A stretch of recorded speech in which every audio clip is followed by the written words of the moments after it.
Carrasco. Allez, vas-y, pourquoi pas. Vas-y, pourquoi pas. J'ai un scoop pour vous. Penalty sur Ronny Lopez à la 151e. Vous demandez pourquoi on n'est pas revenu sur la VAR, mais la VAR ne fonctionnait pas. Falcao, le Colombien qui a pris dessus, il a réussi son dribble. Falcao, ouais, il est mort.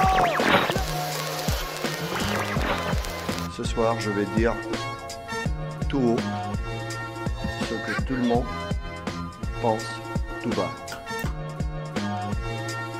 Radio Diagonale, la web radio 100% rouge et blanche. Salut tout le monde et bienvenue sur un nouveau Club Mounegou.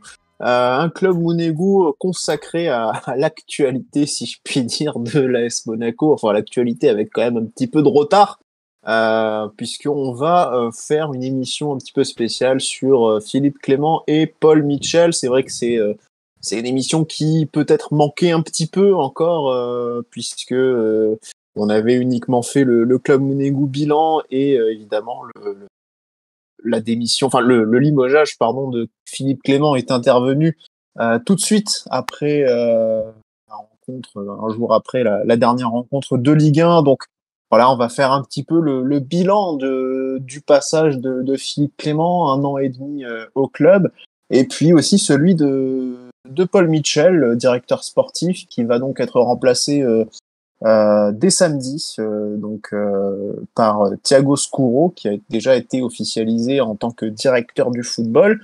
Alors Paul Mitchell va pas partir tout de suite forcément, mais il va continuer d'épauler Thiago Scuro. Donc on aura certainement l'occasion de parler ensuite dans un autre Club Mounegou des successeurs de Philippe Clement, dont on ne connaît pas encore le nom, et de celui de Paul Mitchell, Thiago Scuro, dans un autre moment. Mais en tout cas, on a quand même 1 an et demi et 3 ans un petit peu à analyser dans cette émission. On va faire ça du coup avec Patrice et Adrien. Salut messieurs. Salut tout le monde. Ouais, tellement nostalgique effectivement du départ de Clément. Il nous a fallu un petit peu de temps, je crois, pour faire le deuil.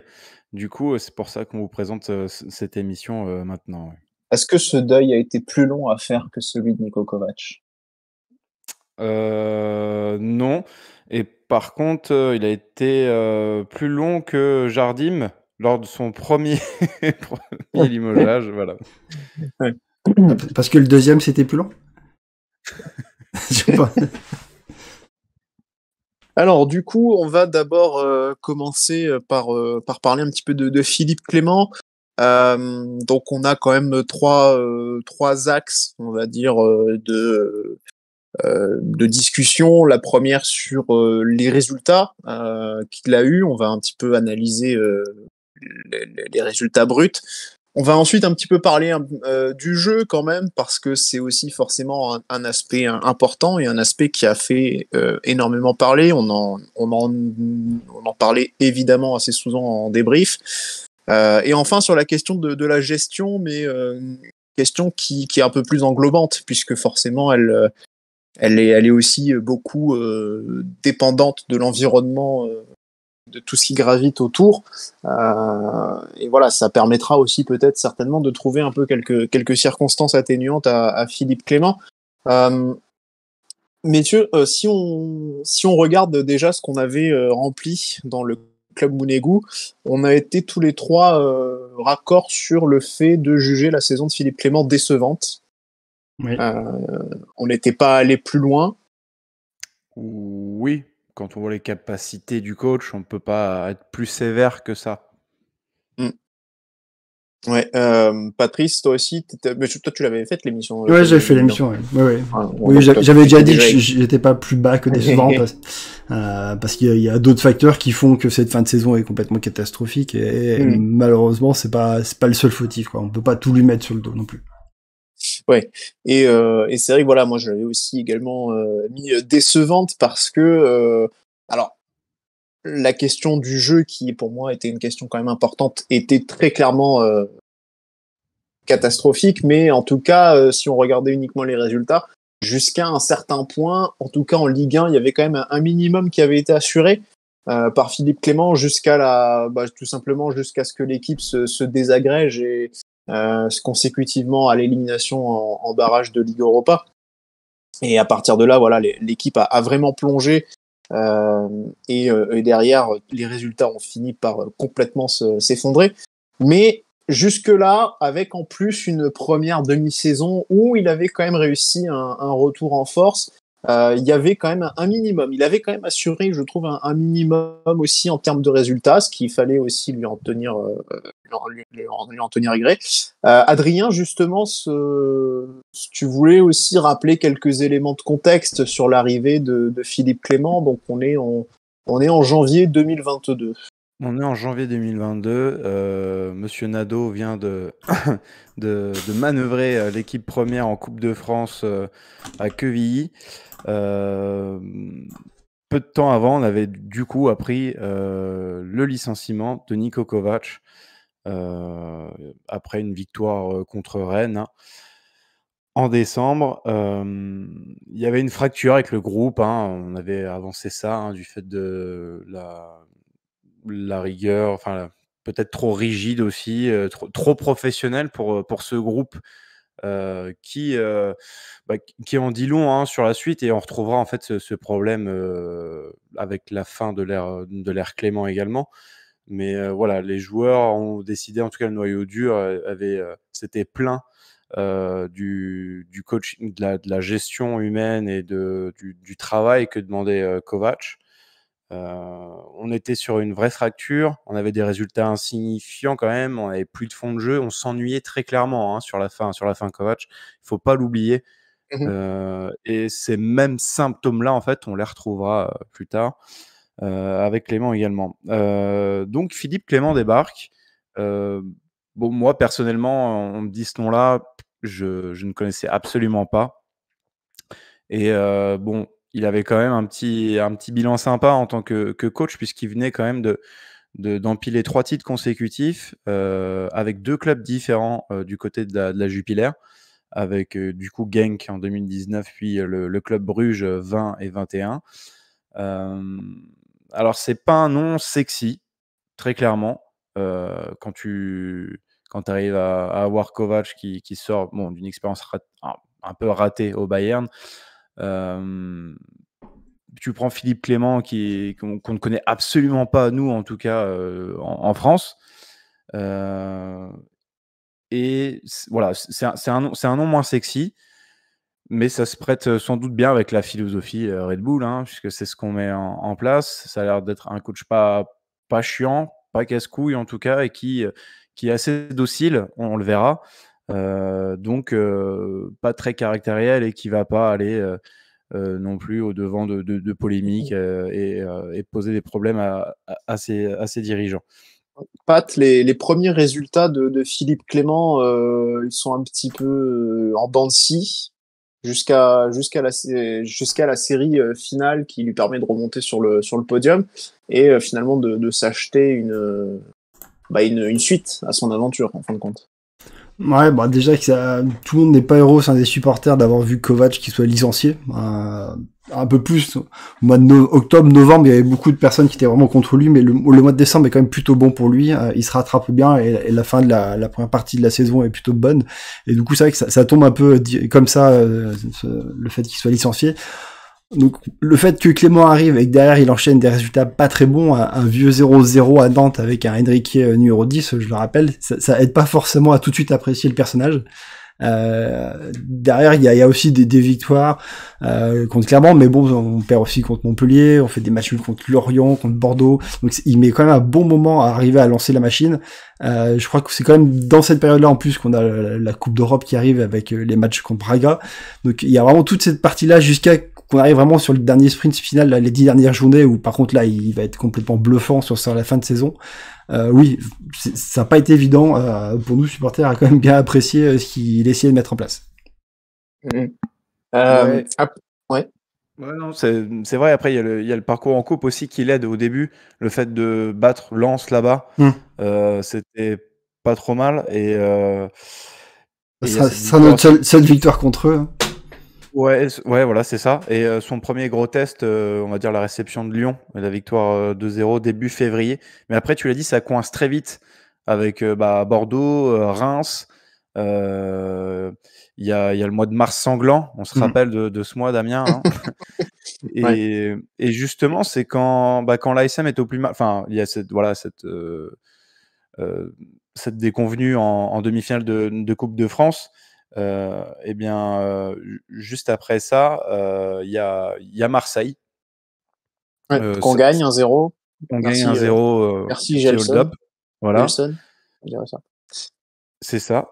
Et en mars, il y a l'équipe qui sort un papier. Il y a l'élimination contre Braga aussi. Oui, Braga, oui, bien sûr. Surtout, c'est les deux, et surtout avec la question du jeu, dont on pourra reparler aussi. Mais voilà, c'est des non-matchs qu'on joue, et c'est vrai que ça commence à sentir très très mauvais.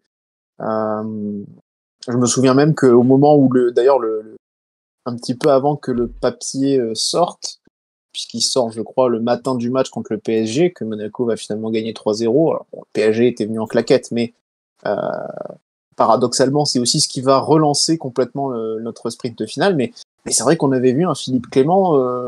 Moi, je me souviens en conférence de presse, c'était quelqu'un qui avait l'air extrêmement abattu, qui avait l'air complètement éteint. Et c'est vrai que le papier sortant après, on se disait on dirait qu'il a reçu une mauvaise nouvelle, quoi. Et que ça sent vraiment très très mauvais pour lui. Finalement, il fait cette très très belle série de 9 victoires, ce qui lui donne aussi, je pense, beaucoup plus de crédit, déjà auprès de ses dirigeants, mais aussi auprès des supporters, même si avec des réserves. Mais voilà, j'oserais même dire que j'étais presque optimiste par rapport à la suite, par rapport à la saison qui allait suivre.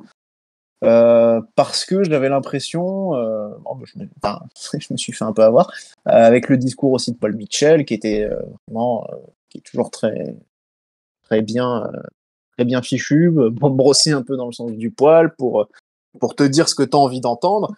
Tu dis, cette fois, ça va être la bonne. On se prépare bien, on prévoit pas mal de matchs de préparation avec des bonnes adversités. On essaie vraiment de s'y prendre à l'avance aussi, d'anticiper un peu, sauf une chose, le milieu de terrain, Aurélien Tchouaméni qui s'en va, mais on en parlera, ça concernera la partie Paul Mitchell, mais on se dit, peut-être que ça y est, il y a quelque chose, et surtout, moi je me dis, on va peut-être enfin réussir à faire ce qu'on n'avait pas réussi à faire avec Kovac, c'est-à-dire embrayer la saison d'après sur la dynamique de la fin de saison d'avant. Et malheureusement, pas du tout. Le mois d'août, Patrice, c'est catastrophique, avec des résultats qui sont encore moins bons que l'année d'avant à la même période. Ouais, comme tu dis, on a l'impression plus que le groupe est soudé et le suit sur cette fin de saison, même s'il y a la désillusion contre Lens, mais qui intervient vraiment à la dernière seconde. T'as vraiment l'impression qu'il y a eu quelque chose qui s'est fait entre les joueurs et lui. Tu recommences la saison, même si t'as le PSV au premier tour, pour nous, c'est ce qui est quand même un peu lourd comme adversaire. On commence tout de suite par du dur. Si on met de côté la Ligue des Champions. Ouais, si tu mets de côté la Ligue des Champions, en championnat, c'est une catastrophe. Et surtout, les matchs qu'on joue, c'est pas non plus contre des adversaires qui sont... Ah si, pardon. Non, on a le calendrier qui est super dur à ce moment-là, excusez-moi. Oui, si on a comme... On joue Rennes, on joue Lens, on joue le PSG et le derby à la fin juste avant les internationaux, c'est vrai. Donc là, on a un calendrier qui est pas facile, mais du coup, on fait rien, quoi. On gagne deux faux points. On se rappelle... on se dit, oui, on joue aussi contre Strasbourg, qui avait fini 6e l'année d'avant, mais dont on va voir finalement que la saison est absolument catastrophique. On va perdre contre... Et on s'en sort bien contre Strasbourg, parce qu'on a un Grenoble qui fait vraiment un très gros match et qui nous permet de gagner 2-1 ce match. Ouais, mais on a aussi 3 qui finalement va descendre, alors qui est certes moins catastrophique avec Irles qu'avec la fraude Kiss Norbo là. Mais au final, on perd énormément de points et puis ça va pas du tout. Et surtout, le problème, c'est que on perd tout de suite en barrage, enfin en tour préliminaire. On ne voit même pas le barrage, on va directement en Ligue Europa. La saison dernière. Mais on se cache derrière l'arbitrage à ce moment-là, par contre. Hein ? À ce moment-là, les supporters, on se cache derrière l'arbitrage en disant contre Rennes, on fait un match nul 1-1 qui est bien parce que on se fait avoir dès le début par l'arbitrage et le carton rouge. Contre toi, c'est pareil, on se prend, je sais quoi, 2 cartons rouges, non? Ou Rennes, c'était finalement le match le plus positif à ce niveau-là parce que tu as pour le coup, tu montes un peu de caractère pour le coup et tu rivalises vraiment en infériorité numérique, ce qui fait que tu peux pas être totalement pessimiste. Mais après, oui, tu as un carton rouge contre 3, c'est Maripane avec un penalty. Tu as un contre Lens aussi. Lens, c'est Vanderson, mais c'est un carton rouge en fin de match et Lens avait déjà fait un écart et surtout, on voit le match pour moi le plus symptomatique finalement, c'est celui contre Lens. Alors Lens fait une saison exceptionnelle derrière, mais c'est symptomatique d'une équipe qui est complètement dépassée, qui n'est pas du tout au point, alors qu'elle est censée l'être parce qu'elle avait justement ces échéances européennes ultra importantes pour la santé économique du club et donc ses objectifs. On voit une équipe qui ne l'est absolument pas, qui se fait complètement torpiller par rapport à la force collective de Lens. Pour moi, je pense que c'est un vrai camouflet, cette rencontre-là, c'est un véritable camouflet pour Philippe Clément. Parce que, effectivement, dans d'autres circonstances, dans d'autres cas, d'autres exemples, on peut lui trouver des circonstances atténuantes. Mais ce match contre Lens, face à une équipe qui, en plus, nous prive de la 2e place. Alors, on pourra toujours par dire oui, Marseille aurait pu avoir un penalty contre Strasbourg, on s'en fout. Mais c'est quand même Lens, l'égalisation à la 96e de Ganago qui nous prive de la 2e place et de la Ligue des Champions. Avec, tu te dis peut-être un peu un sentiment de revanche, un peu de. C'est ça. Le fait de torpiller à domicile dès la 3e journée, à la maison, pampan cucu, le cul rouge, voilà, tu ressors, mais. Après, quand tu connais la force du milieu de terrain de Lens et que tu vois que sur la compo, on joue avec Matazo, Jean-Lucas et sur les côtés Minamino et Diatta, tu dis c'est dur de le gagner ce match. Le début de saison, c'était vraiment la foire. Parce qu'il y avait vraiment une équipe une équipe Europe et... Ouais, voilà, c'est ça. Parce que tu regardes la différence de compo, rien que déjà Strasbourg, voilà, y a les Gelson Martins qui jouent cette saison, c'est uniquement à ce moment-là. Mais je te rassure, Damien, hein, t'es vraiment pas le seul dans cet optimisme, et tu t'es fait avoir aussi, t'inquiète, moi aussi. Parce que, voilà, ouais, on a parlé de cette série de 9 victoires, il était pas loin des 10, tu as parlé de cette égalisation lensoise, on va pas y revenir. Mais voilà, là, cette fois-ci, Clément, il commence la saison, parce que c'est toujours délicat quand tu débarques en plein milieu, il faut s'adapter, tout ça. Donc, il y avait les motifs d'espérer, et le club aussi qui doit apprendre de ses erreurs, de ne pas passer la saison dernière parce qu'on s'est renforcé trop tardivement, qu'on n'était pas prêt. Et au final, voilà, on retourne exactement dans le même schéma. Et c'est là où on perd déjà, si tu veux, tout l'affect que tu peux avoir, toute la motivation. Nombreux d'ailleurs dans notre équipe au sein de Radio Diagonale, voilà, ils n'avaient pas envie de rempiler pour exactement la même saison. Donc, hop, ils ont tout fermé. Voilà, c'est les débuts de saison ratés, c'est tout le temps comme ça. Et il a pas su justement dans l'adversité et dans cette accumulation de matchs réussir à dégager quoi que ce soit, en fait. On s'est senti très vite dépassé par tous les événements, que ce soit avec les exclusions, 3, tu as parlé de ce match contre 3. Voilà, c'était pour moi, voilà, c'est là où il repère à la fois tout son crédit, et on rebascule très rapidement dans la position d'avant le PSG en mars. Et surtout, tu as le sentiment en plus par rapport à la saison d'avant, tu sentais en vrai un vestiaire, c'est vrai, tiraillé par rapport à Kovac. On peut pas nier les tensions. Maintenant, la question principale était surtout l'antagonisme entre Kovac et Paul Mitchell. C'est Paul Mitchell qui a eu la tête de Kovac, pas les joueurs en particulier. Faut bien resituer les choses à ce niveau-là. Mais on sentait qu'avec Philippe Clément, il y avait aussi un peu plus de sérénité, qu'on préparait la saison avec un peu plus de calme, un peu plus de tranquillité. que l'état d'esprit était meilleur.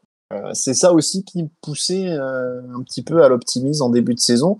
Malheureusement, ça n'a pas été le cas. Il y a quand même, après ce mois d'août catastrophique, une petite remontée jusqu'à la Coupe du Monde. Alors, on perd les matchs importants, enfin les gros matchs, notamment contre Marseille, juste avant la trêve. Mais, ouais, contre Lille aussi, en plus. Mais on est quand même au contact. On est quand même au contact. On n'est pas trop loin. On est quand même dans le top 5. Donc, et surtout, malgré la Coupe d'Europe, on n'a pas perdu de points les matchs d'après, quoi. Ce qui est quand même souvent le cas quand tu joues des matchs en Coupe d'Europe en déplacement, qu'après tu vas jouer contre des clubs en plus qui sont mieux de tableau. C'est très facile de perdre des points là. Et à ces périodes-là, on l'a pas fait justement. C'est plus en Coupe d'Europe qu'on a, c'est plus en Coupe d'Europe qu'on a perdu les points. Voilà. Mais derrière, tu as un bon mois de janvier, un bon mois de février, hormis la Coupe de France dont on pourra reparler justement. Donc tu es quand même pas trop mal. Tu remontes aussi un petit peu sur le podium. Tu remontes, avec ces 2 mois-là du début de l'année 2023, tu remontes vraiment pas mal. T'as la lutte avec Marseille et Lens. Clairement, ah oui, on repasse devant Lens à un moment donné, pas sur pas très longtemps, mais sur quelques journées, tu es devant. Ils ont leur coup de moins bien, ouais. Ouais, Lens aussi a un bon coup de moins bien, justement après leur victoire face au PSG. Et donc ça peut être assez optimiste. Et puis bon, derrière, patatras, tout l'influx nerveux qui passe dans la double confrontation face à Leverkusen. Un match aller super, vraiment sans doute le meilleur match de la saison, et un match retour où on retrouve le Monaco dans tous ses travers, qui passe complètement à côté de l'événement, et qui se fait sortir au tir au but. Et puis là, rideau fin de saison, il n'y a plus grand chose à en ressortir. On voit. T'as quand même le derby qui est juste 3 jours après où tu te prends la grosse claque. Voilà, je pense que c'est l'enchaînement des deux qui pique vraiment beaucoup là quand même.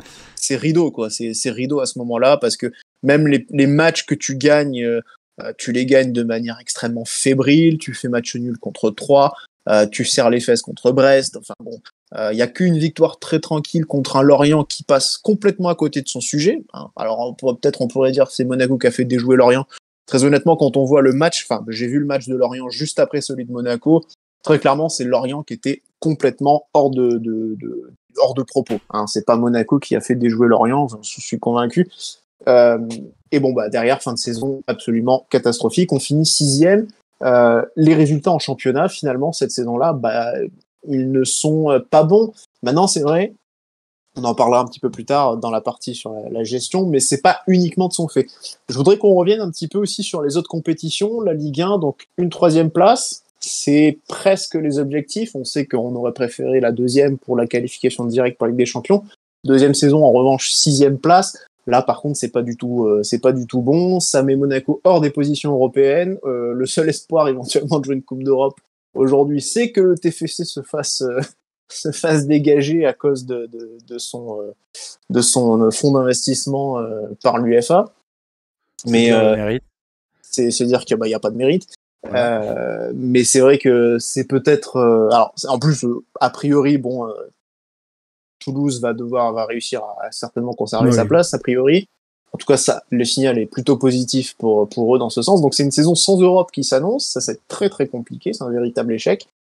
Les autres compétitions, l'Europe, avec Philippe Clément, pareil, je disais tout à l'heure, le meilleur match de la saison, même tout court, c'était sans doute celui à la B Arena, donc à Leverkusen, remporté 3-2 avec un golasso notamment de Crépin Diatta et pareil de Disasi. Celui d'Embolo est pas mal non plus. Ouais. Non, je me pas de la bévue du gardien. C'est le gardien qui. Ouais, mais bon, c'est moins. C'est quand même là, quand tu reviens à 2-2 avec Diatta, quand tu gagnes 3-2, là, c'est quand même un peu plus fort émotionnellement, quoi. Ouais, mais hormis ce match-là, je trouve qu'il n'y a absolument rien de bon à retenir dans les parcours européens qu'on a fait depuis 1 an et demi. Finir 2e d'une poule qui est même pas du niveau de la Ligue Europa Conférence, franchement. Nos adversaires, c'était vraiment pas des grosses équipes et t'arrives même pas à finir premier de cette poule-là, quoi. Et tu te prends des claques en plus, quoi. Je sais pas dire, tu vas en Turquie, t'en prends 4, quoi. 4-0, quoi. À quel moment Monaco vont se prendre à 4-0 contre le 8e club de Turquie, quoi. Moi, je m'excuse pour quand même champion. Je m'excuse pour les supporters de sport, mais ouais, vous comprenez ce que je veux dire, quoi. C'est pas non plus les clubs historiques qui ont vraiment l'habitude de faire des compétitions européennes de haut niveau. Parce que Trabzonspor font quand même souvent des saisons européennes. Mais en prendre 4 par eux, quoi, ça fait quand même mal. Ouais. Et puis, moi, je pense surtout à Braga. Voilà. Leverkusen le retour, mais ça, malheureusement, je m'y attendais. Hein, je l'avais pronostiqué de toute façon au début de saison. Mais moi, je pense surtout à Braga. Voilà. Pour moi, Braga, ça a été un véritable tu joues pas les deux cauchemar. matchs. Mais vraiment, tu joues pas du tout. T'es pas là. Et d'ailleurs, je m'étais vraiment bien énervé d'ailleurs contre Philippe Clément à l'époque, parce que je trouvais que sa proposition dans le jeu était absolument inadmissible à l'époque. Et le pire, c'est qu'après le match aller, t'as encore de l'espoir, parce que même si t'en as pris 2, t'as eu les occasions. Ouais, voilà, t'as eu les occasions. Le gardien adverse fait des très beaux arrêts, ou dans le sens, tu dis Ben Yedder a pas réussi à les mettre au fond, quoi. Mais t'as eu les occasions, et tu dis à domicile, les 2 buts, allez, on peut le faire quand même. Bah non, pas du tout. Et rien du tout. Et justement, on galère encore plus, en fait. Quand on doit réagir, quand on doit... Enfin, voilà, c'est ça, il y a un problème. Mais Clément, ce qu'on retient aussi, surtout... Enfin, moi, les gars, je vous parle très, très sincèrement sur les gros matchs. Et donc, ça rejoint, là, cette impression que tu as eue sur Braga. Mais en fait, bon, à part le PSG, comme tu dis, qui vient en claquette chaque année chez nous, hein, soit avec une équipe B, soit avec les U19, bah, justement, ça coince dans ces moments-là, dans les matchs en jeu, dans les gros matchs à pression. Alors, il y a les joueurs sur le terrain, évidemment, mais il y a toute la préparation. Enfin, il y a ce que le coach véhicule aussi, tu vois. Et ne pas passer Braga, perdre au tir au but contre Nantes alors que tu es censé avoir le match en main. Il y a... Lens, tu perds la dernière top 8, voilà. Oui, voilà, ouais. Bon, contre le top 8 ou le top 10, je sais plus. Contre le top 10, cette année, je crois qu'on est 9e. Il y a Lyon qu'on bat une fois. 8e ou 9e sur les comptes. Voilà. Oui, c'est un gros point noir, quoi. Ce qui est étrange, c'est que cette saison, c'est catastrophique contre les grosses équipes. Il a quasiment rien fait, hormis le PSG qui est venu avec ses U23 là. Et quand tu regardes l'année dernière sur les gros matchs qu'il a eu, hormis Lens où il a fait match nul, c'est victoire contre Lille, contre Nice, contre Rennes, contre le PSG, contre l'OM, contre Lyon. Tous les gros, il les a claqués là dans sa série. Il en a gagné tous les matchs là. Et c'est la saison cette année là, aucun quasiment. C'est que les petits matchs qu'il allait chercher. Ouais, après ce qui était bien aussi, hein, parce que c'est des matchs qu'il faut gagner, et ça, pour le coup, globalement, hormis 3 cette année où on fait 1 point sur 6, globalement, sur la deuxième moitié de tableau, les équipes de la deuxième moitié de tableau, globalement, il y a eu les résultats qu'il fallait. Donc, sur ce point-là, il a assuré. La part du contrat a été remplie, mais c'est vrai que après, pour finir plus haut, il faut battre tes concurrents directs aux positions européennes. Et nous, on a été assez loin de ça dans cette saison. Mais bon, en tout cas, les résultats, donc clairement, comme on a mis dans le menu, ils sont clairement insuffisants. Ils ne sont pas dans les clous, ils ne sont pas dans les objectifs du club.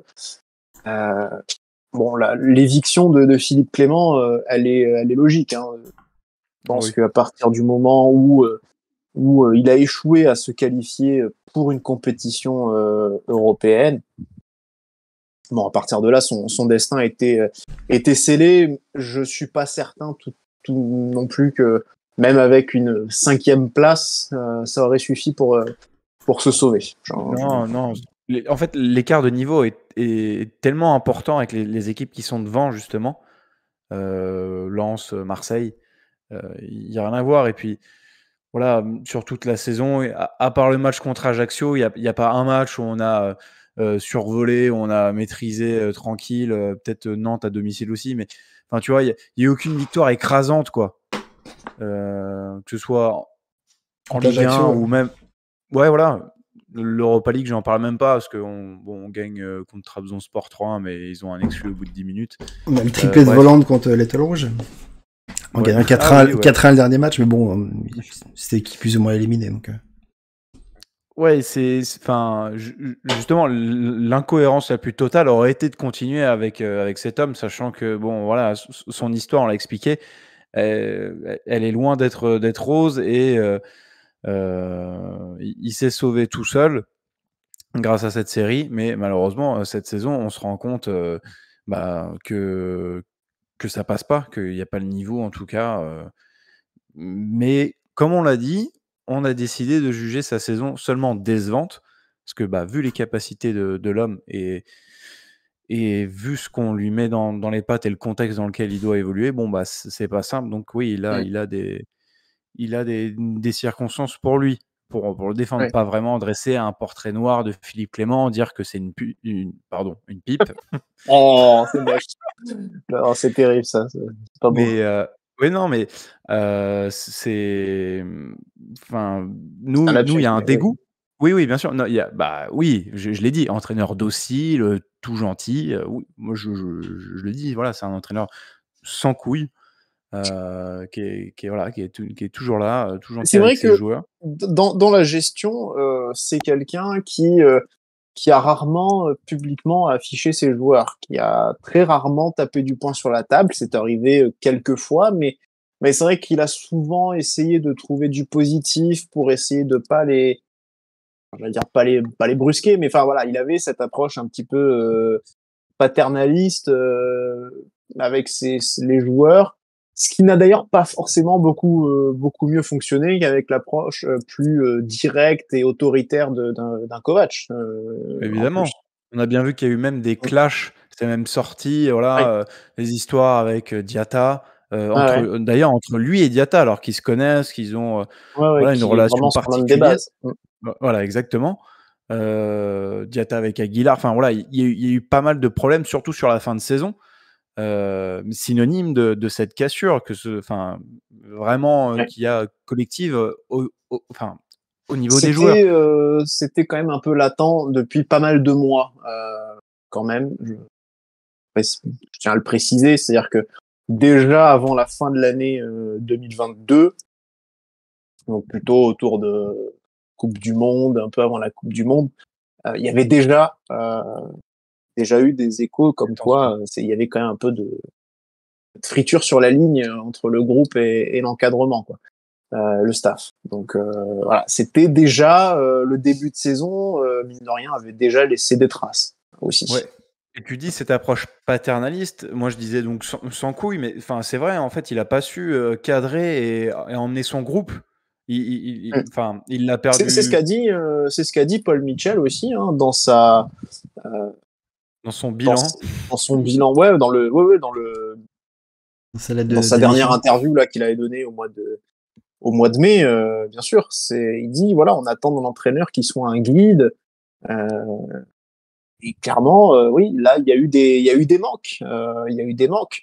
Et je me rappelle, pardon, mais à mi-saison, justement, après le match Marseille, cette coupure avec la Coupe du Monde, il se targue de son bilan en disant on a tant de points de plus que la saison précédente. Oui. C'est le meilleur bilan du club, c'est le deuxième meilleur bilan du club. Et voilà, et tu vois ce qu'il en fait après. Donc, au final, oui, bien qu'il y ait eu un retard à l'allumage, tu vois, on s'était quand même vachement bien repositionné, comme tu l'expliquais, durant cette période-là. Et après, extinction des feux. Ouais. Oui, mais c'est ça, en fait. C'est parce que, justement, il s'est souvent vanté de ce bon bilan qui, oui, il était mieux placé que la saison dernière avec Kovac. Très bien. Je ne sais pas si du coup il fallait vraiment prendre les références avec la saison précédente de Kovac, puisque ça lui a quand même aussi coûté son poste. Oui. Donc je suis pas sûr que c'était la bonne référence à prendre, mais soit. Alors oui, il pouvait se vanter d'avoir à un moment donné, je crois, 12 points de plus ou 14 points de plus que l'année dernière à la même époque où il n'était pas encore entraîneur. Ouais, au final, il a fini avec moins de points que la saison dernière. Voilà. Alors, Encore une fois, c'est pas que de son fait, mais le résultat est là. Et en tout cas, Paul Mitchell, lui, l'avait dit, voilà, l'entraîneur est le leader de l'équipe, il est le responsable principal des résultats. Donc, il a fallu trancher et il a fallu se séparer de Philippe Clément. La question de la gestion, on inverse un petit peu du coup les parties, on parlera du jeu un petit peu après, mais la question, parce que c'est forcément aussi prégnant quand on parle du bilan de Philippe Clément, on veut mettre un petit peu quelques bémols aussi pour ne pas non plus l'accabler complètement.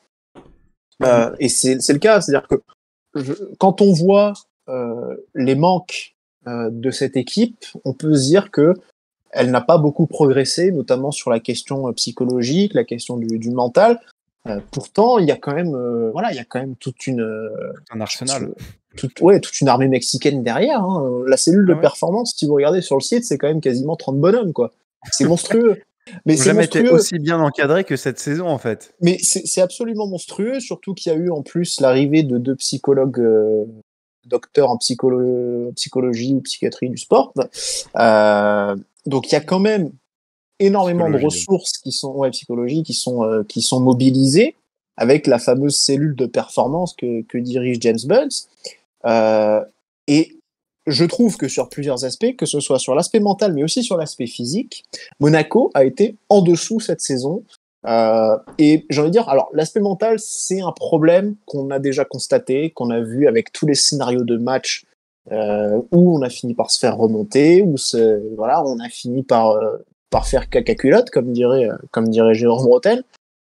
Mais sur l'aspect physique aussi, j'ai un vrai problème avec ça sur ce qu'on a vu la saison qui vient de se terminer, parce que je n'ai jamais vu notre équipe dominer véritablement comme les autres, comme l'année d'avant, encore moins l'année de 2 années avant, du coup, avec la remontée de Kovac. Tu sais très bien pourquoi. Tu sais très bien parce que c'est Kovac et c'est la préparation physique que Kovac a mis en place sur les 2 années où il était là pendant l'été, qui a fait comme pour les grands clubs. Elle est faite pour que les équipes soient très fortes sur le final, sur les derniers mois. Comme il a appris à le faire sûrement avec le Bayern de Munich, c'est ce qu'il a fait avec Monaco et on l'a pu le voir sur les 2 saisons. L'équipe en a bénéficié, a été très forte. Je parle pas des résultats, je parle vraiment physiquement. L'équipe, c'était un rouleau compresseur sur les derniers matchs. C'est pour ça qu'on fait autant de points, c'est parce qu'on arrive très facilement à fixer l'adversaire, à faire des gros pressings, alors que les autres équipes sont très fatiguées. Et autant Clément a pu en profiter la saison dernière, cette saison, c'est lui qui a fait du coup la préparation physique, et c'est pas ce genre de truc qu'il a mis en place. Et l'équipe a été forte là, pendant la fin d'année 2022, mais pas du tout sur le final. Là, encore une fois, tu vois, c'est là où je n'incriminerai pas tant Philippe Clément que ça, parce que vu le nombre de personnes qui sont dans cette cellule de performance, qui sont justement censées gérer, aider, analyser toutes ces choses-là, je trouve que pour moi ça moderne énormément sa part de responsabilité dans cette dimension athlétique, et j'aurais plutôt envie de pointer le doigt entre guillemets sur cette cellule qui, à mon sens, a peut-être, alors je vais pas dire mal géré, mais qui a peut-être un petit peu raté quelque chose, quoi. Après, on le rappelle, c'était une saison très longue qui a débuté le 2 août, qui s'est terminée le 3 juin. T'as une coupure avec cette coupure très particulière au milieu, encore que on a vu Monaco a très bien repris derrière entre janvier et février. Non, mais tous nos internationaux, ils sont plus là, quoi. Oui. Qui c'est qui lâche vraiment dans les derniers matchs et que tu vois plus, car Camara il était pas à la Coupe du Monde, mais Fofana, Dissassi et tout, ils sont complètement cramés sur toute la fin de saison, quoi. Oui, c'est beaucoup trop long. C'est vrai que c'était une année particulière, mais certains ont quand même mieux négocié ce cap que nous. Donc après, c'était encore une fois, c'était un particulier, et forcément on apprend aussi quand on vit des choses un petit peu différentes. Donc peut-être que voilà, on refera peut-être pas 2 fois la même erreur si le cas de figure venait se répéter. Si jamais l'Arabie Saoudite a la Coupe du Monde de 2030, peut-être qu'on on saura mieux la gérer cette fois. Si les mecs sont toujours là. Je sais pas, moi si on apprend nos erreurs à Monaco, ça a pas l'air d'être vraiment dans les tuyaux. Mais en tout cas, sur la question de la gestion aussi, pour insister un peu là-dessus. Alors, l'aspect physique et mental, c'est là où je vais un petit peu absoudre un petit peu Philippe Clément un peu plus sur ces aspects-là. Par contre, sur la question de la gestion, c'est vrai que il y a eu des choses que les joueurs n'ont pas compris. Il y a eu des choix incompréhensibles que nous-mêmes des fois on trouvait bizarres. Alors bon, on le sait, hein, la titularisation systématique d'un Crépin Diatta qui faisait énormément débat. Alors la question de ne pas associer Mbolo et Ben Yedder, alors que je me souviens encore parfaitement de son interview d'après-match à Nice où il avait dit Ben Yedder et Mbolo, ça peut marcher ensemble. Ben Yedder et Boadou, ça peut marcher ensemble. Par contre, non, Mbolo et Boadou, ça peut marcher ensemble. Par contre, Mbolo et Folland, non.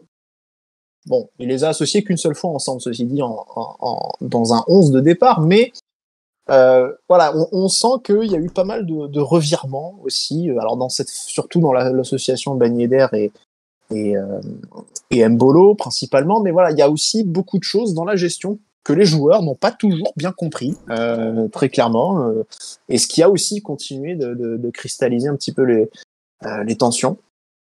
Donc jusqu'à cette cassure, finalement, c'est une véritable fracture qu'on a vue derrière ensuite. Ça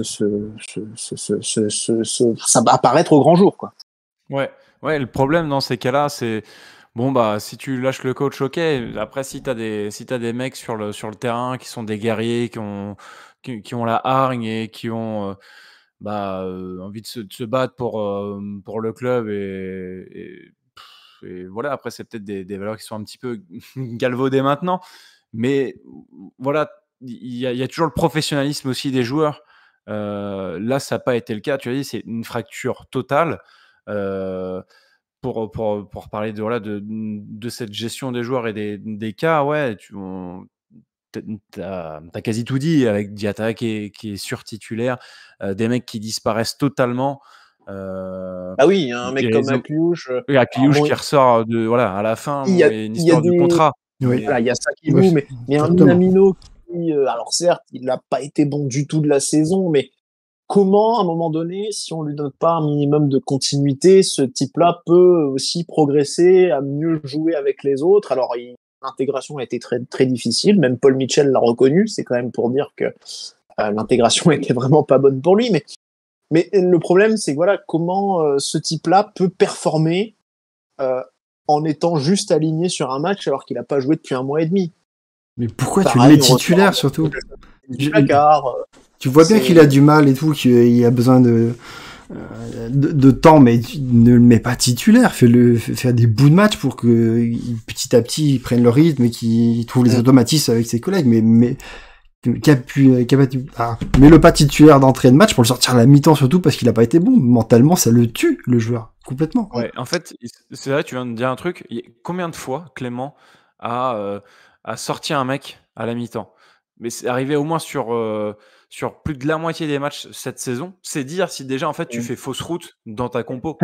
T'as des stats, Si. non Comment?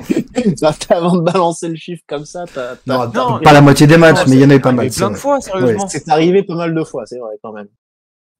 Et donc ouais, voilà, enfin, je redis ce que je viens de dire. Ça souligne que en fait tu fais fausse route. Alors ok, tu t'ajustes, peut-être que tu réajustes et tu changes par rapport à la physionomie du match et tout, mais en fait, voilà, c'est des erreurs de départ. Minamino, là, comme tu l'as dit, Patrick, il sort quasiment tout le temps à la mi-temps. Il y a eu d'autres cas aussi sur des jeunes. Enfin bon, voilà, c'est bon. Le fameux le traditionnel changement de Golovin Golovin. par Jacobs. Bon, voilà, on en rigole un peu, mais c'est vrai que bon, voilà, c'était à la fois très prévisible et en même temps, bah, c'est vrai que un joueur qui avait été titulaire la fois d'avant, le match d'après, il rentrait même pas en cours de jeu. Bon, alors il y a la question peut-être de voir à l'entraînement ce qui se passe aussi, mais bon, des fois dans la gestion, il y avait quand même des choses un petit peu bizarres. Maintenant, la question du jeu, parce que là, c'est pour moi le principal problème de Philippe Clément, ça a été le jeu. Alors oui, Monaco a été la 2e meilleure attaque de Ligue 1 cette saison. C'est vrai. Bravo pour ça. Maintenant, Non, on a marqué beaucoup de buts. On a marqué beaucoup de buts. Ouais. Maintenant, si tu me demandes l'animation, ce que je pense de l'animation offensive de Monaco l'an dernier, je la trouve abominable. Je la trouvais abominable. L'année Je me dernière, suis, voilà. tu veux Oui, dire oui, la saison qui vient de s'écouler ou oui, oui, oui. Parce que même celle celle d'avant, je n'étais pas beaucoup plus emballé, je te rassure. Même quand on a fait la belle série de 9 victoires, je trouvais que c'était assez, assez ouais, rudimentaire, très très basique. Il y ouais, avait pas beaucoup d'idées intéressantes à mon sens. Mais, ouais, déjà mais voilà. ouais. Ouais. Enfin, oui, ça saute aux yeux vraiment cette année, mais oui, c'est vrai que déjà, l'idée de base de Clément, c'est enfin, on a remarqué quand il est arrivé, on a quand même beaucoup moins la possession, on laisse plus je veux dire, les stats, moi j'avais comparé vite fait avec Kovac, où bon, on laisse quand même, on perd beaucoup de possession. Après, voilà, on a mis à son crédit beaucoup de récupération haute, tout ça, de la transition peut-être un peu rapide, mais c'est vrai que bon, c'est vite retombé. Moi, je lui accorde ça sur la série des, des 9 victoires, mais vraiment, ça a sauté aux yeux cette année où le plan de jeu était très simple et que heureusement qu'il y a Mbolo devant, qui est vraiment la très bonne pioche et qui sauve ses miches en fait sur tout, parce que le plan de jeu est très simple, hein, c'est Mbolo, faut qu'il garde 2 joueurs sur lui, on essaie de lui donner le ballon, on mise beaucoup sur les coups de pied arrêtés aussi. Heu, Mm. alors je me souviens avec Je... Kovac, c'était aussi beaucoup de coups de pied arrêtés, mais il y avait des choses à côté et ouais. non vraiment on s'est vraiment emmerdé cette saison, ouais. Ouais, je pense toujours à ce tweet de Raphaël Cosmidis qui disait, hormis, toutes les équipes du top 5 ou top 6 à l'époque, donc c'était donc de Paris à Marseille, Lens, Lille, Monaco, Rennes. Il y en a que 2 qui n'ont aucun projet de jeu, ou en tout cas qui n'ont aucune, je sais plus comment il avait formulé ça, qui n'ont Cohérence, quoi. cohérence Une collective. philosophie, oui, oui, ouais. C'était donc Paris, Monaco et Paris. Voilà, donc ça, de quelqu'un quand même qui analyse le jeu. Voilà, c'était en dehors de Monaco qui se cherche encore le PSG, le pire collectif du top 7 de la Ligue 1. Bon, du coup, il mettait Monaco aussi dans le lot, quoi, du coup, du top 7. Et ce qui était pas surprenant, hein, quand on a tous apprécié de voir Lens, Lille et Marseille jouer cette saison. Rennes, ça a été un peu plus, c'est intermittent, mais bon, globalement, c'est vrai qu'il y a quand même un peu plus d'idées aussi derrière, en tout cas des idées un peu plus intéressantes. Et moi, je me rappelle, j'ai eu un échange avec Raphaël Cosmidis aussi. Je lui avais demandé, on voit en plus une équipe de Monaco qui joue majoritairement en transition sur le plan offensif, avec peu de phases véritablement construites, peu de jeux dans les petits espaces. Il me disait, bah oui, surtout que la chance, c'était au mois de janvier, la chance va pas durer éternellement, parce qu'il me disait les scénarios tournaient assez bien pour l'ASM, et quand on se penchait un petit peu sur les chiffres au mois de janvier, il voyait que le club aurait dû marquer moins de buts que ceux attendus. Donc ça veut dire que finalement il y avait une réussite devant le but, une efficacité devant le but qui permettait un petit peu de masquer les immenses lacunes de notre jeu, de notre animation collective. Donc voilà, on n'avait pas du tout le même projet de jeu fort comme l'avaient nos concurrents pour l'Europe, et ça manquait très très clairement de variété et de certitude. Donc voilà, c'était un vrai problème le jeu pour moi. Je pense, comme je disais, je prenais cet exemple de Ben Yedder et Mbolo de l'association. Alors beaucoup de supporters l'ont réclamé. Moi, entre guillemets, je l'ai pas plus réclamé que ça, parce que c'est pas à moi de dire il faut qu'ils mettent un tel et un tel ensemble. Mais c'est vrai que là où je sentais que clairement il était en train de tâtonner, de chercher, c'est que un jour il disait au mois de septembre que oui, les deux pouvaient jouer ensemble, et que finalement ils pouvaient plus jouer ensemble. Et puis finalement il les avait remis ensemble. Alors c'était contre Ajaccio, je crois, et ça avait pas super bien fonctionné. Mais ça, après, c'est à lui aussi de faire en sorte que ça fonctionne. Donc voilà, on sentait que finalement il a cherché un petit peu toute la saison. pour moi, les meilleures certitudes qu'on a eues dans le jeu, c'est avec l'explosion de Ben Seguir, donc entre janvier et février, avec donc un joueur capable de jouer entre les lignes, vraiment d'aller dans les espaces, d'apporter du liant, une dose technique en plus. Donc voilà, c'est ce joueur-là qui nous a fait beaucoup de bien cette réussite, saison. hein. Ouais. Ça aussi, Aussi, ça en fait partie. oui, bien sûr, oui, la chance du débutant peut-être. Mais bon, voilà, c'est Ce que je ça veux dire, aussi. c'est que ce mec puisse éclore à ce moment-là, c'est un miracle, tu vois, qu'on puisse attendre de Oui, lui et je pense que. pas que ça fasse partie des plans en début de saison. Ouais. Mm. Non, mais c'est clair. Et le reste du temps, sinon, ça a été un jeu très très pauvre pour moi offensivement, même si on pourra dire que Monaco crée beaucoup d'occasions ou a marqué la deuxième meilleure attaque. Ok, mais le bilan, qu'est-ce qu'on fait, qu'est-ce qu'on ressent quand on regarde Monaco jouer en 2022 ? On se fait chier. On s'est fait chier moi, je me suis fait chier toute la saison. Moi, je sais pas si c'est votre cas, mais moi, je me suis emmerdé toute la saison, en tout cas. Oui, Ah non, oui, mais oui. c'est sûr. Puis Ouais, bon. tu mets ça en parallèle, la perte de passion, tu vois, et bon, bah, Clément et tout le jeu y est pour beaucoup. Donc, ouais, non, c'est clair. Et là où ça en plus c'était encore pire, c'est forcément pas l'aspect défensif. Parce que autant justement quand Monaco fait cette belle série de 9 matchs, 10 matchs sans défaite, avec 9 victoires, là aussi où Monaco fait finalement quelque chose d'assez fort, c'est sur l'aspect plus défensif. Et là, cette année, notre équipe a été une véritable passoire. J'avais regardé les chiffres, la défense, c'est une des pires, c'est la 5e pire défense de l'histoire du club. Voilà. Ouais, on a pris plus de buts cette saison que la saison on a fini 17ème. C'est ça. Tu dis c'est C'est pas ça, possible quoi normalement. On finit avec 58 buts et l'année où on finit 17ème, on en avait 57. Ça fait pas beaucoup, mais voilà, c'est quand même. Alors en Ligue 1 uniquement, pour le coup, on compte pas le reste, mais il vaut mieux pas compter le reste. Normalement, tu fais pas top 6 de Ligue 1 en te prenant régulièrement des 3-4 buts par match. Quoi. C'est ça. Non, c'est clair. Normalement, tu dois perdre de 1 voire 2 buts au grand maximum, quoi. Tu dois pas te prendre autant de valises pendant toute la saison, quoi. Et le problème, c'est que c'est même pas uniquement la faute de Nebel, hein, mais ça vient aussi de notre défense, de nos latéraux, de nos milieux qui font pas le travail. C'est collectif. C'est vraiment un problème collectif et souvent des erreurs individuelles qui nous coûtent cher, mais il y a quand même beaucoup aussi de problèmes collectifs, d'entente entre les joueurs, de placement, de suivi sur les appels ou de lecture du jeu de l'adversaire pour le bloquer, quoi. Tu jouais contre Lens, tu savais déjà que t'allais te faire déborder et te faire prendre les buts comme ça avec des passes en retrait qu'ils allaient remettre dans l'axe.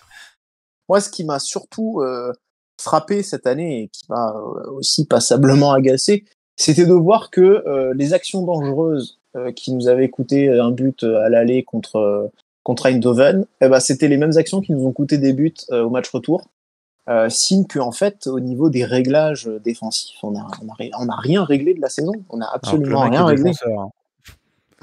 Ça devrait être son domaine un peu de prédilection, tu vois. Mais le but où le défenseur longe la ligne de corner, rentre dans notre surface et fait la passe entrée à un milieu qui arrive en dehors de la surface et frappe, on l'a pris combien de fois cette saison ? Ouais. Mais ouais, et puis la gestion de la profondeur dès qu'en fait on n'avait pas le ballon, dès on essayait d'avoir le ballon et qu'en fait on se faisait prendre dans le dos. Enfin, voilà, c'est. Alors, je sais que. Et les coups de pied arrêtés. Les coups de pied arrêtés. Alors, les coups de pied arrêtés offensifs, par contre, bravo à Philippe Clément. Ça, on peut pas lui enlever ça. C'est Monaco était une des meilleures équipes du championnat, je crois, avec Marseille sur les coups de pied arrêtés. Déjà sous Kovac, on avait cette stat impressionnante d'équipe qui réussit bien sur coup de pied arrêté. Alors, je t'avoue que je me souviens pas du tout de celle de la première année de Kovac. Par contre, la deuxième année, l'année entre Kovac et Clément, celle-là, elle est zéro, catastrophique. On met pas un but sur corner, je crois. Non, mais ça, c'est la première année de Kovac où il fait une série de matchs où on marque des buts que comme ça. On n'arrive pas à en mettre dans le jeu, justement, et on sort des matchs, des situations uniquement par les coups de pied arrêtés. Et justement, la saison d'après, il n'arrive plus du tout à en faire. C'est ça. En tout cas, bravo à Clément pour ça. Alors, il a souvent insisté sur le fait qu'il avait énormément travaillé avec les joueurs, que ce soit pour les tireurs qui trouvent la bonne zone avec la bonne puissance, etc.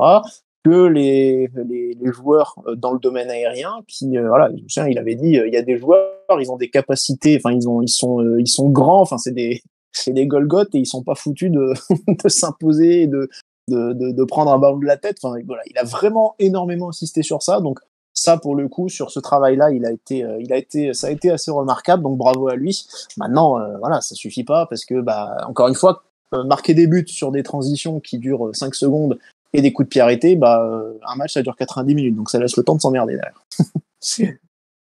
Mais je voulais juste revenir sur ce point-là. C'était Paul Mitchell qui avait quand même dit en fin de match, dans son dernière interview, qui avait dit oui, Thierry Henry disait dans une interview qu'on était l'équipe avec le jeu le plus structuré.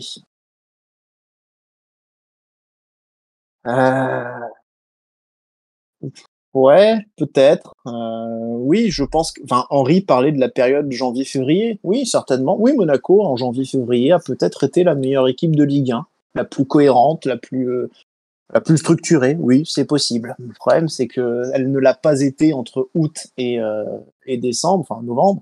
Et elle ne l'a plus été à partir d'après février. Donc, voilà, ça suffit pas, quoi. Enfin, voilà. Messieurs, on peut conclure peut-être cette très grosse partie de l'émission sur Philippe Clément. Qu'est-ce que vous avez envie de dire sur lui pour conclure? Bon vent. C'est ça qui est étrange, c'est qu'on a l'impression que ça fait partie des pires coachs qu'on a eu ces dernières années, et pourtant on en a eu vraiment des catastrophiques. Alors que tu regardes si tu regardes vraiment que les stats sans parler des matchs et tout ça, il a des stats quand même qui sont très très très bonnes, quoi. Il a les mêmes stats déjà quasiment que Kovac. Bon, Kovac il a une victoire de plus pour un nul. Ils ont fait exactement le même nombre de matchs. Et depuis 1950 en Ligue 1, il a le 6e meilleur bilan d'entraîneur du club, quoi. Il a 1,84 de moyenne de points, c'est énorme pour quelqu'un qui a joué une saison et demie. Et pourtant, le rendu qu'on en a nous, c'est catastrophique, quoi. C'est là que la question, c'est pour ça que la question du jeu ne peut pas être négligée. Voilà. Et ouais. Et c'est là ça permet de répondre à tous les ayatollahs du résultat. On s'en fout, l'important c'est de gagner. Bah non, gagner 1-0 ou 2-1 contre Brest, moi ça. Alors, je ne dis pas on va pas leur mettre des tartines tous les week-ends, évidemment, mais c'est juste que entre la volonté de jouer, de proposer vraiment quelque chose sur l'animation offensive, ou alors d'être très fort défensivement, ça peut arriver. On se rappelle de Monaco en 2014, mais voilà, il faut proposer, il faut montrer quelque chose, il faut qu'on sente une patte, qu'il y ait une empreinte, Après, quand tu regardes ces autres saisons, les clubs avec qui il était et les matchs qu'il a pu faire, il avait sa patte, il avait son schéma de jeu, il avait son 4-3, son jeu qui était axé sur plus du jeu en transition ou de la contre-attaque, avec des ailiers très rapides et un gros attaquant. Autant le gros attaquant on lui a apporté avec Mbolo, mais les ailiers rapides, nos ailiers c'était Minamino et Golovin normalement qu'on lui a acheté. C'est pas très rapide non plus, c'est pas du tout fait pour être un 4-3-3. Je pense aussi qu'on lui a pas amené de quoi faire ce qu'il avait l'habitude de faire. Il a dû s'adapter à l'effectif. Bon, c'est aussi normalement le boulot du coach. Boulot, Voilà, non. Donc, c'est pour ça que j'ai pas besoin de milieu gauche. Moi, ce que je remarque surtout, c'est qu'il a toujours eu, enfin, et là, c'est un peu le désaveu de cette, justement, à ce niveau-là, par rapport à l'association Ben Yedder Mbolo. Le désaveu, c'est qu'il a été incapable de les faire jouer ensemble, au final. Il a été incapable de les faire jouer ensemble. Il avait absolument besoin de ce joueur au milieu de terrain en plus. Il est incapable, je pense, de jouer sans. On se rappelle quand on se moquait un peu gentiment en disant Kevin Volland milieu défensif l'année dernière, en 2022, la fin de saison 2022, parce qu'en fait il l'utilisait, il le faisait revenir assez bas dans le cœur du jeu justement. Il avait besoin de quelqu'un pour apporter cette présence en plus au milieu de terrain.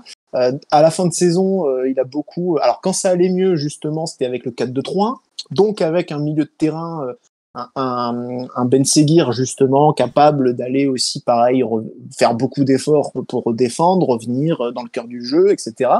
Il a besoin de ce joueur-là. D'ailleurs, la bonne période, les 9 victoires, on joue pas mal, si je dis pas de bêtises, en 4-1-4-1.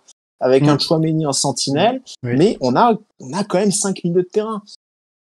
j'ai l'impression que sans ça, son équipe se décomposait complètement. Il était incapable de jouer autrement. Et je pense que l'échec d'une association potentielle entre Ben Yedder et Mbolo, je pense qu'elle est aussi, c'est son échec à lui aussi. Je pense que on doit pouvoir aujourd'hui faire jouer ces joueurs-là. Après, voilà, c'est vrai que il faut demander peut-être aussi ou que Ben Yedder soit capable de faire plus aussi dans d'autres aspects du jeu. Peut-être qu'il n'en est plus capable aussi aujourd'hui. En tout cas, moins que à son arrivée. Pour faire plus, faut qu'il y ait un mec à côté de lui parce que tout seul, il y arrivera pas. Mais bon, voilà. Moi, je retiens surtout en fait qu'il y a une accumulation de déconvenus qui fait également que il y a plus du tout de tolérance de notre part. Alors, on a parlé du jeu, effectivement, tout ça se comprend, mais il y a aussi l'historique du club et tout ce qu'on rate actuellement en fait. Et la loose en fait qui maintenant fait partie quasiment de l'ADN du club en fait. Ouais. Bon, Patrice, toi, tu as un dernier petit mot sur Philippe Clément? Non, après je pense que c'est pas un mauvais entraîneur. Je pense qu'il aura l'opportunité de rebondir ailleurs. Après, je pense pas non plus dans des grands clubs parce qu'il a bien fait voir que sur les gros matchs, il a vraiment du mal tactiquement à changer le style de jeu et à venir faire une opposition à l'équipe adverse. Mais oui, je pense que il va rebondir dans d'autres clubs et qu'il aura à nouveau des bons résultats comme il a pu avoir, mais pas des clubs de notre niveau, quoi. Ok, très bien. On peut donc conclure cette partie sur Philippe Clément. On va lui souhaiter bon courage pour la suite de sa carrière, évidemment. Je suis sûr qu'il nous écoute. Désolé si j'espère qu'on n'a pas été trop dur, Philippe. Mais voilà, bon, c'est une bonne personne, un chic type, mais voilà, le technicien, par contre, j'ai vraiment, vraiment pas aimé ce qu'on a vu pendant 1 an et demi avec lui.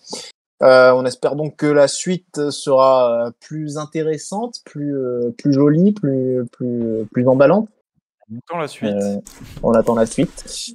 Mais maintenant, on va attaquer l'autre gros volet de notre émission, puisqu'on va faire le bilan de Paul Mitchell. Alors, il y a aussi forcément beaucoup à dire sur Paul Mitchell, qui n'est pas encore parti. Rappelons-le, il va encore rester. Alors, on ne sait pas, quelques semaines, quelques mois. Fin de contrat en 2024. Donc, techniquement, si Ribot veut pas le lâcher avant, il va rester jusque-là. Un gentleman agreement. Oui, le gentleman agreement, c'était qu'il trouve son successeur. Voilà. Ce qui est il n'a pas cherché bien loin. Excuse-moi, mais Monaco, Bragantino, vas-y, nombre de kilomètres. Oui, mais bon, voilà. Géographiquement, ça fait loin. Géographiquement, voilà. Effectivement. Ouais, après, il a demandé dans la conversation WhatsApp du RB qui est dispo. Parce que je me demande qui est le bout en train comme Pierre qui fait des vannes pourries dans le groupe WhatsApp de la Galaxy Red Bull.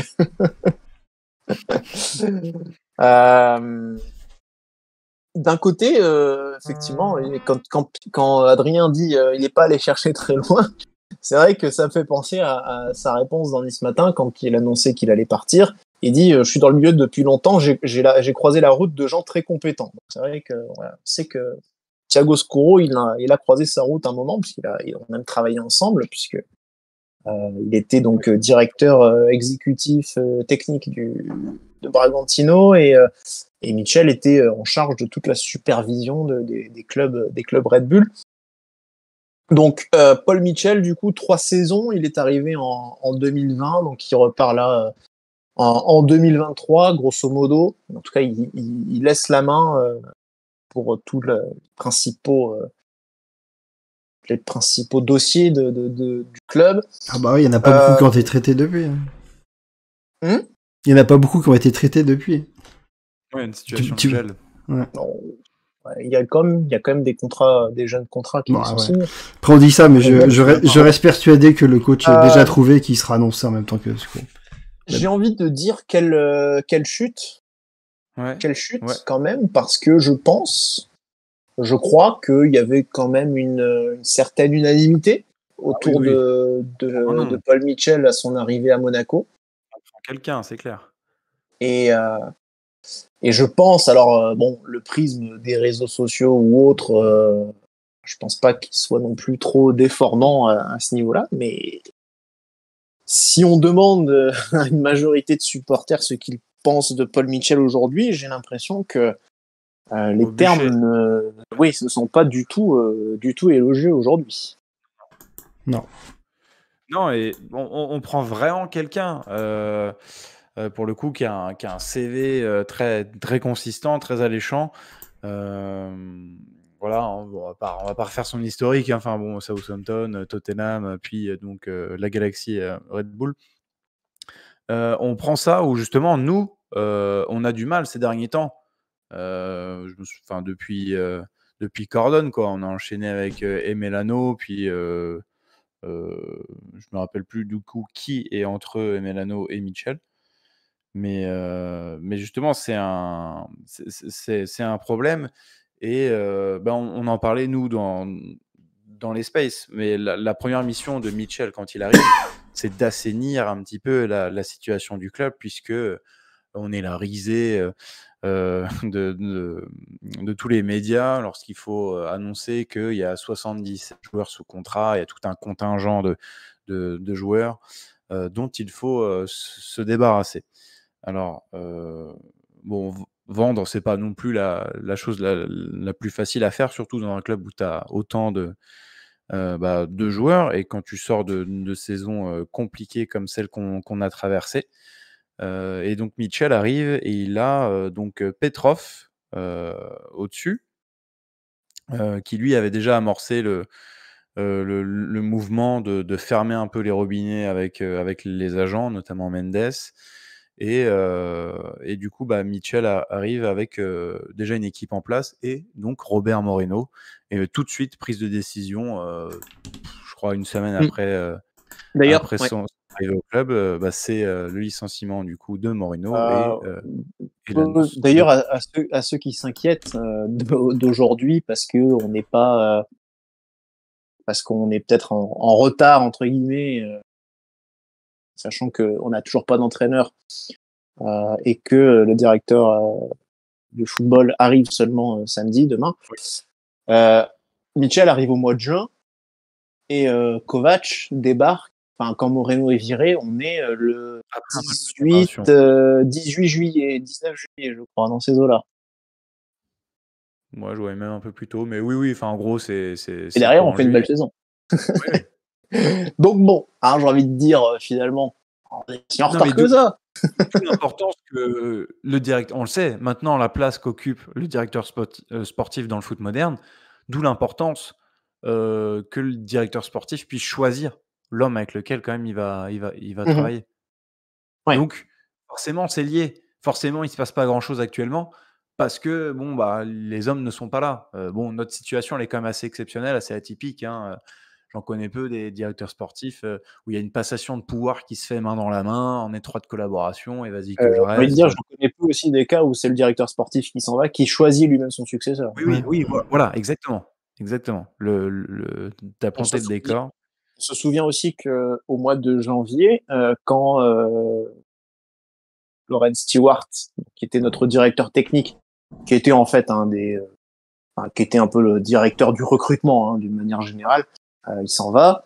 Il était aussi chargé de trouver un successeur. Bon, je crois qu'il n'y en a pas eu.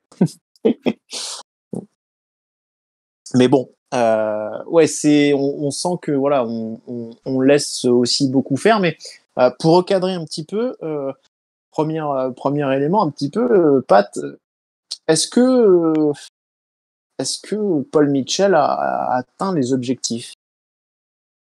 Alors, ça dépend, parce qu'il avait plusieurs objectifs. Certains, il les a atteints, clairement, mais d'autres, pas du tout. Oui.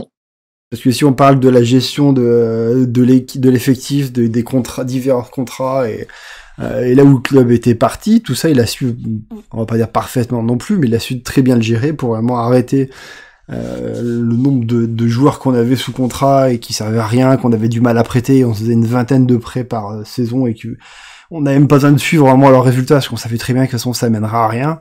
Le seul espoir qu'on avait, c'est que quelqu'un puisse enfin les acheter. Il a réussi du coup à quand même bien bien réduire la masse salariale pour arriver à un strict minimum qui est parfaitement intéressant. La liaison qu'il y avait aussi avec le cercle de Bruges est quand même bien améliorée. On a arrêté de penser que c'était un fourre-tout en envoyant nos joueurs qui servaient du coup à rien là-bas, hormis faire descendre le club. Ils ont été quand même relégués passé un temps.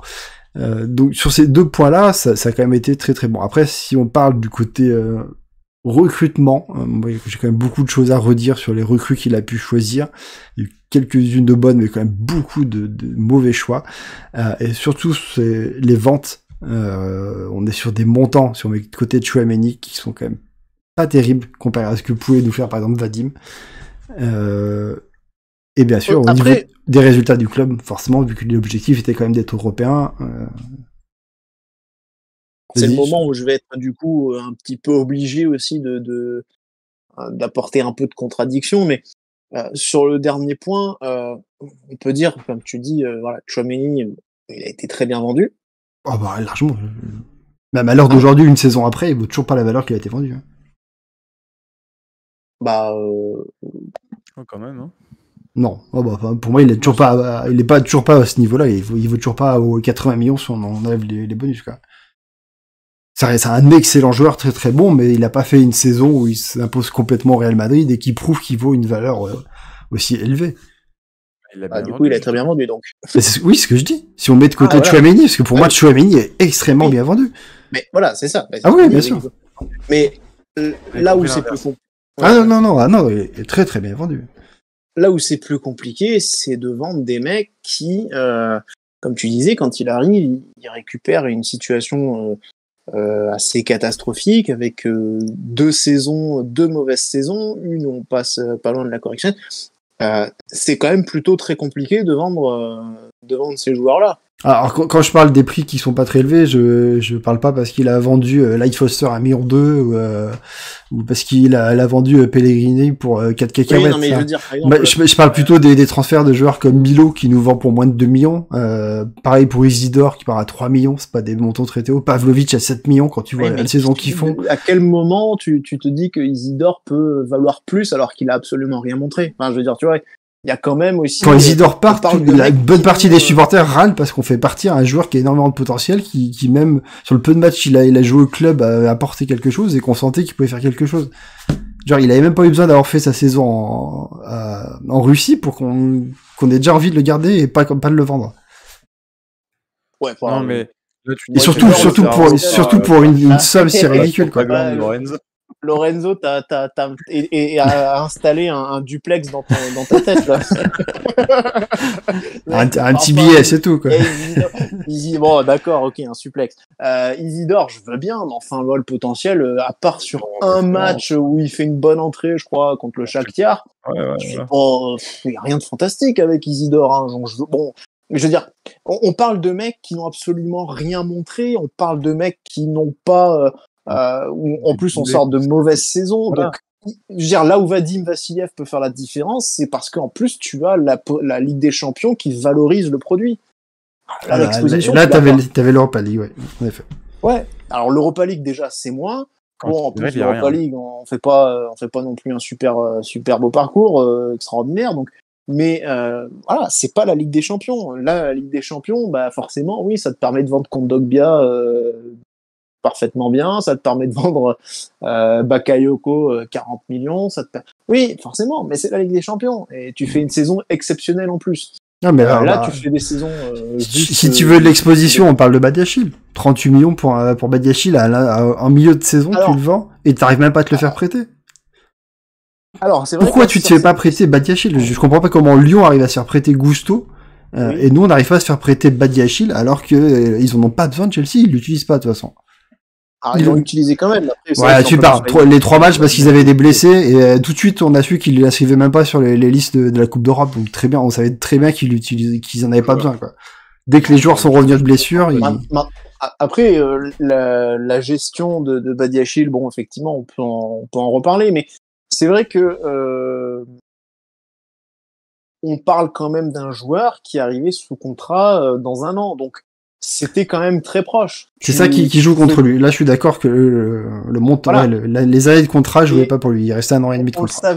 On savait que Badiachil allait être, voilà, il avait dit, de toute façon, il voulait pas partir au clash avec le club. C'est un club qu'il aime, c'est un club qu'il respecte énormément. Donc, il avait envie que tout se passe bien aussi. Maintenant, c'est vrai que tu peux pas, c'est difficile de dire aujourd'hui à Badiachil au mois de janvier, écoute, prolonge d'1 an.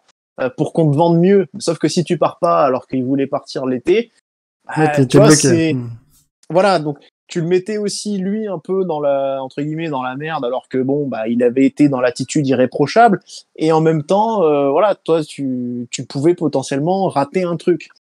Il y avait peut-être aussi une petite urgence, on rappelle quand même le fair play financier au mois de septembre qui nous avait épinglé. Donc il y avait quand même une petite urgence aussi à vendre, et des actifs qui ont une belle cote, n'a pas tant que ça non plus, quoi, dans le club. T'avais lui, Disasi et Fofana, quoi, qui sortaient de la Coupe du Monde. Disasi qui est ton meilleur défenseur de l'année, donc clairement, vaut mieux éviter de le vendre.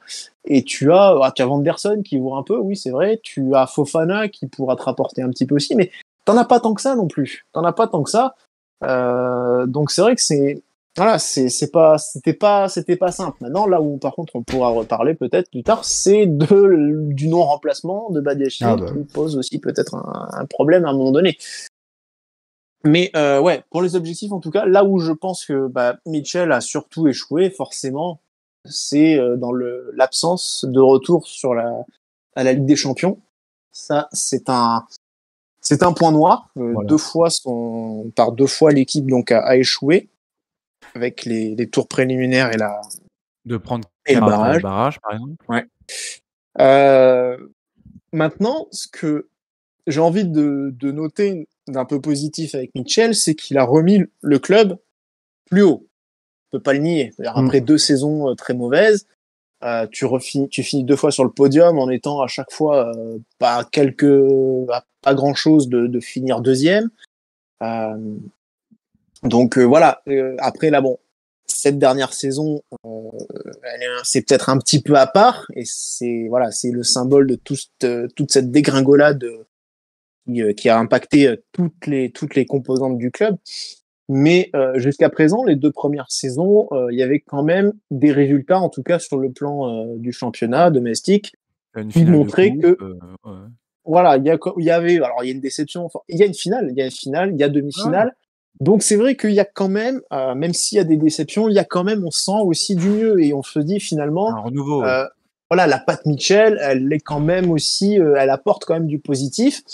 Moi, ce que j'ai envie de souligner, alors je les ai un petit peu épinglés tout à l'heure sur le cas Philippe Clément, mais toute la cellule de performance, et c'est vrai que c'est quelque chose que j'avais déjà eu l'occasion de dire dans les spaces, cette question-là, pour moi, c'est la question des gains marginaux. C'est-à-dire que oui, alors effectivement, l'essentiel pour moi, ça reste quand même le foot. C'est-à-dire, il faut quand même des mecs qui ont un bon QI foot, une belle technique, avec d'autres données évidemment athlétiques, etc., mentales, mais le cœur, ça reste quand même le jeu, ça reste quand même le foot. Et je pense que sur ça, il y a eu des faiblesses. Mais je trouve que tout ce qui est autour, tout ce qu'a voulu mettre en place Paul Mitchell avec la cellule de performance, tout ça, c'est quand même extrêmement positif, et c'est quand même pour moi un passage obligé pour tout club professionnel, très clairement. Et ça me paraît indispensable dans le football professionnel d'aujourd'hui d'être doté de cette façon-là. Après, oui, il y a toujours des choses qu'on peut améliorer et et qu'il y a mieux à faire, mais voilà, je trouve quand même qu'il y a vraiment quelque chose de positif dans ce qu'a mis en place, dans toute cette structure-là qu'a mis en place Paul Mitchell. Et je trouve que c'était important, son passage pour moi est important, ne serait-ce que pour ça, dans cette idée de restructuration et de professionnalisation du club aussi. Ouais, je te rejoins là-dessus, et aussi surtout sur le fait que, pour appuyer ce que tu dis, je trouve que on a réussi quand même à conserver un noyau de joueurs, un noyau solide d'une saison à l'autre. C'était mon autre argument. Comment ? C'était un de mes autres arguments, effectivement. Ouais. Chose qu'on déplorait trop souvent, où là aussi on était tout de suite vu comme une plateforme on était l'association sportive mercantile. Voilà, on achetait des joueurs pour les revendre même pas une saison après. Et on pouvait pas avoir de l'affection pour un joueur, il fallait surtout pas, parce qu'on n'était pas certain que l'année prochaine, il soit là. Bon, moi, ça tombe bien, je floque aucun de mes maillots. Mais voilà, il y a quand même des gens qui, qui le font.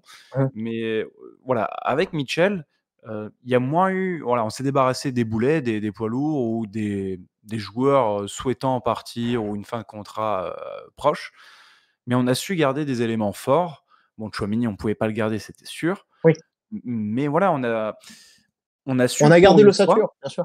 voilà, on a su capitaliser. Enfin, non, malheureusement, pas sur cette saison. Mais on avait justement en fait, si tu veux, tous les motifs d'y croire. Parce qu'on garde justement un noyau, les joueurs, les automatismes, tout ça. Et voilà, au pire, tu perds qu'un joueur par ligne chaque saison et tu le remplaces. Ouais. Alors la question, du coup, ça peut nous amener aussi à la deuxième sous-partie du cas Mitchell, justement, c'est la question des mercatos.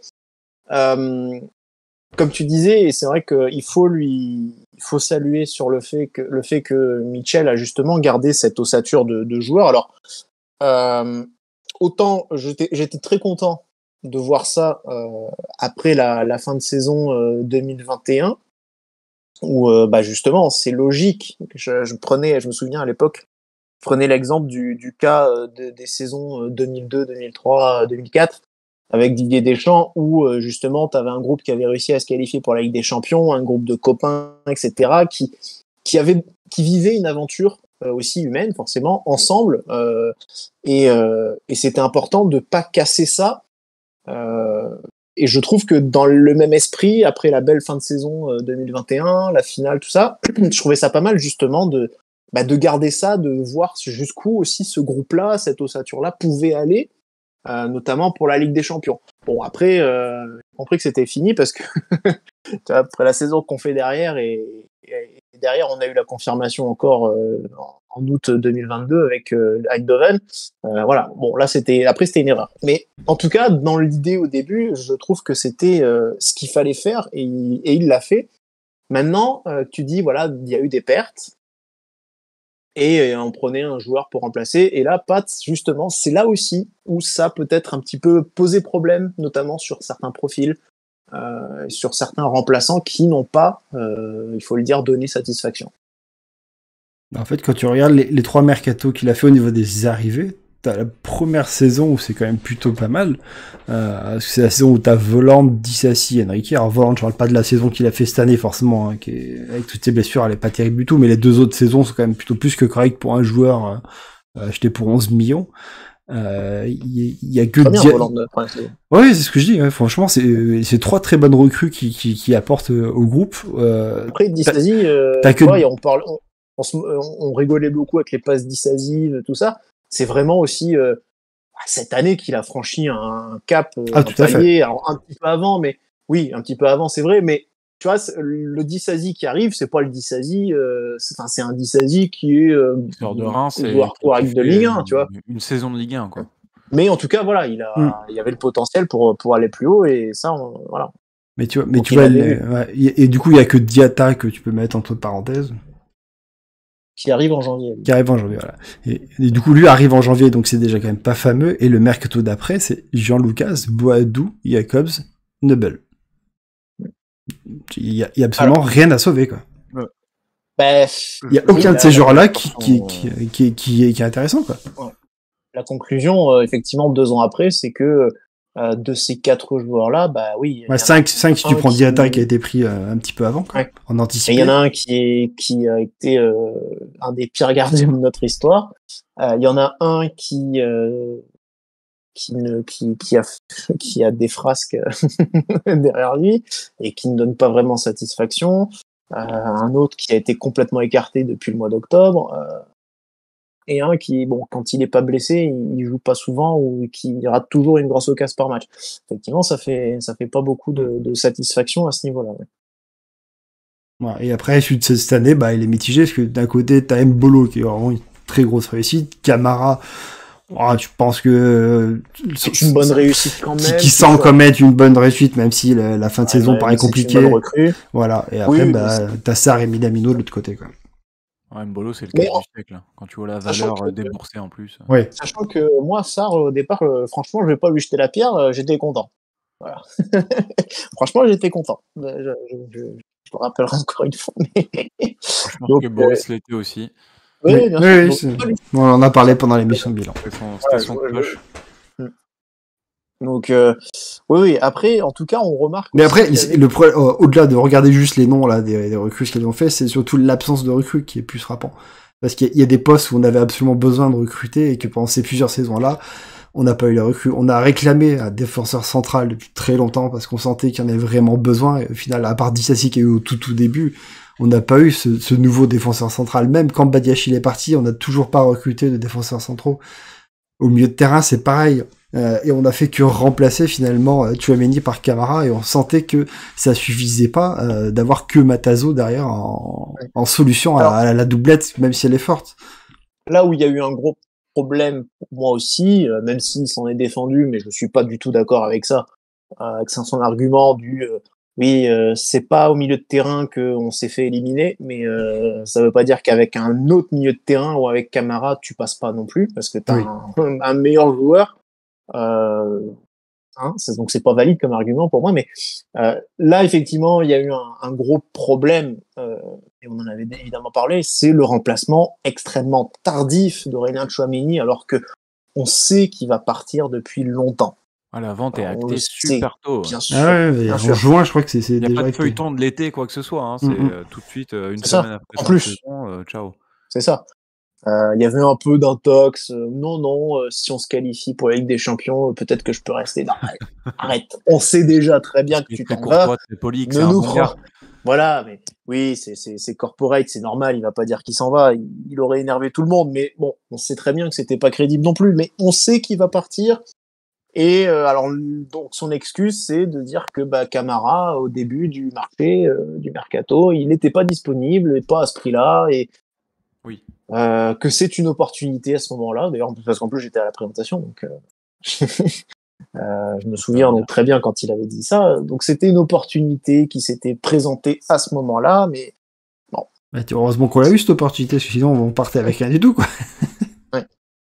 Mais l'autre chose puisqu'on a parlé de Matazo, l'autre argument, et ça rejoint aussi quelque chose qu'a mis en place, qu'il a supervisé plus, parce qu'il y a d'autres gens qui font, notamment Pascal de Méchalc, surtout en première ligne, mais il a beaucoup aussi supervisé un peu la restructuration du pôle de l'académie, des jeunes, le retrait de l'équipe réserve des championnats amateurs pour constituer ce groupe élite, avec beaucoup de signatures en ce moment, et depuis l'année dernière aussi, de signatures de premiers contrats professionnels.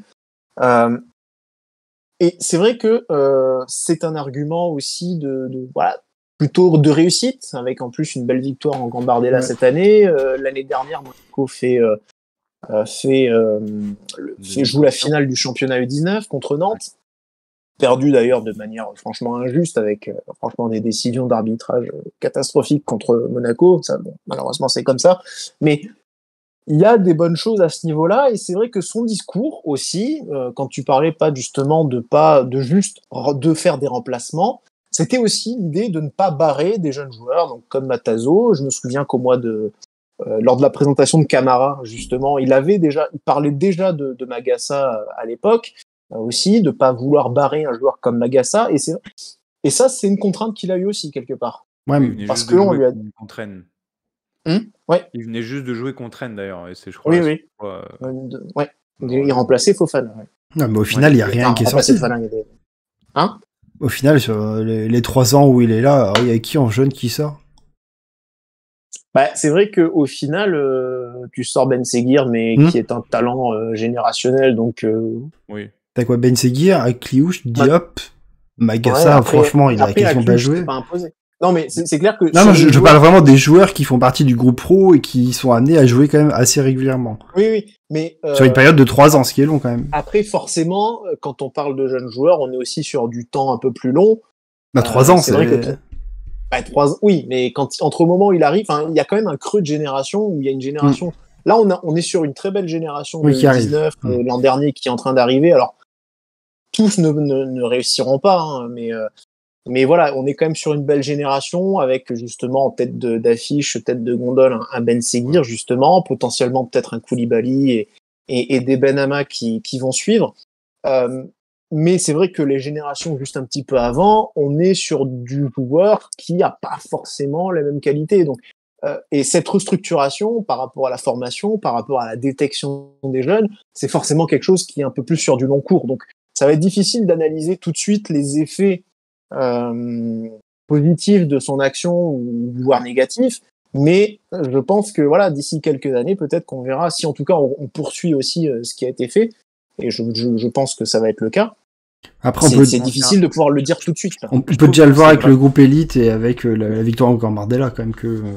Et je trouve surtout qu'on s'est calmé sur la post-formation, d'aller chercher à chaque fois des jeunes issus d'autres centres, mais je parle surtout dans les pays étrangers, qui venaient justement se greffer au groupe U19 avant.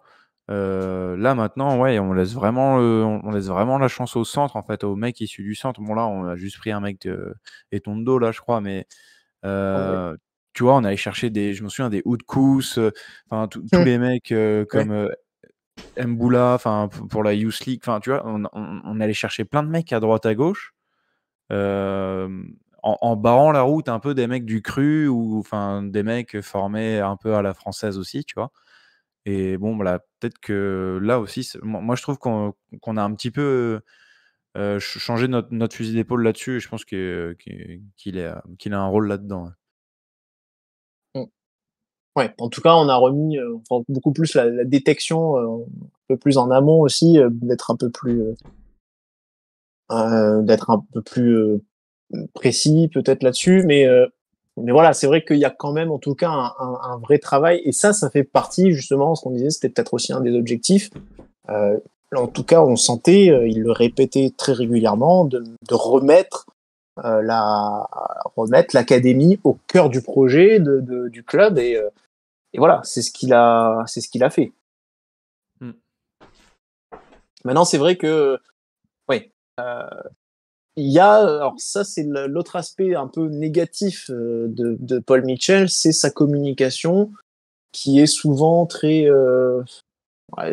il enjolive pas mal de choses. Quand il répétait souvent quand j'arrive, Badiachil et Tchouaméni ne sont pas titulaires à Monaco. Et derrière, paf, moi j'arrive, hop, ils deviennent titulaires, et en plus les deux, je les vends 140 millions, tu vois. Bon, c'est pas tout à fait vrai. Il enjolive un petit peu les choses. Enfin, c'est vrai que voilà, ça reste un mec aussi politicien quand même. Mais bon, voilà, c'est vrai que l'autre aspect qui gêne un petit peu beaucoup les gens, c'est sa communication, où on a le sentiment qu'il prend pas forcément toute sa part de responsabilité à chaque fois. Il a un petit peu fait là, dans sa toute dernière interview, parce qu'effectivement, il dit ah bah peut-être que annoncer mon départ en tant que directeur sportif au mois de mars, c'était peut-être pas l'idée du siècle. En tout cas, c'était peut-être pas ça a pu contribuer aussi à désolidariser un petit peu l'équipe, le groupe, déstabiliser un petit peu. Oui, sans doute, c'est pas du tout impossible, surtout qu'en plus il avait dit non, mais justement, si je m'exprime au mois de mars pour annoncer mon départ, c'est justement pour mettre fin aux rumeurs, aux spéculations et aux inquiétudes, et que justement on va être clair et on va continuer dans la même direction, et du coup rien ne va changer. Bah, les faits pour le coup lui ont démontré totalement l'inverse, à savoir que l'équipe s'est écroulée. Ouais, et tout ça, parce on l'envoyait beaucoup du côté de l'Angleterre, même que lui-même s'était rendu, je crois, à Stamford Bridge pour voir des matchs et, et ces choses-là. Il y avait apparemment des contacts avec Chelsea, tout ça. Et du coup, comme tu viens de le dire, hein, là, peu de temps après, il sort, il fait cette déclaration dans la presse pour dire qu'il part. Et oui, ça prouve que, enfin, oui, ça, effectivement, pour une fois, il l'assume. Mais c'est vrai que bon, bah, toutes ces prises de parole, bah, je suis désolé, mais même toi, tu y as assisté, tu as vu, enfin bon, c'est plat. Enfin, je veux dire, on n'apprend rien, il y a jamais une vraie info qui est donnée.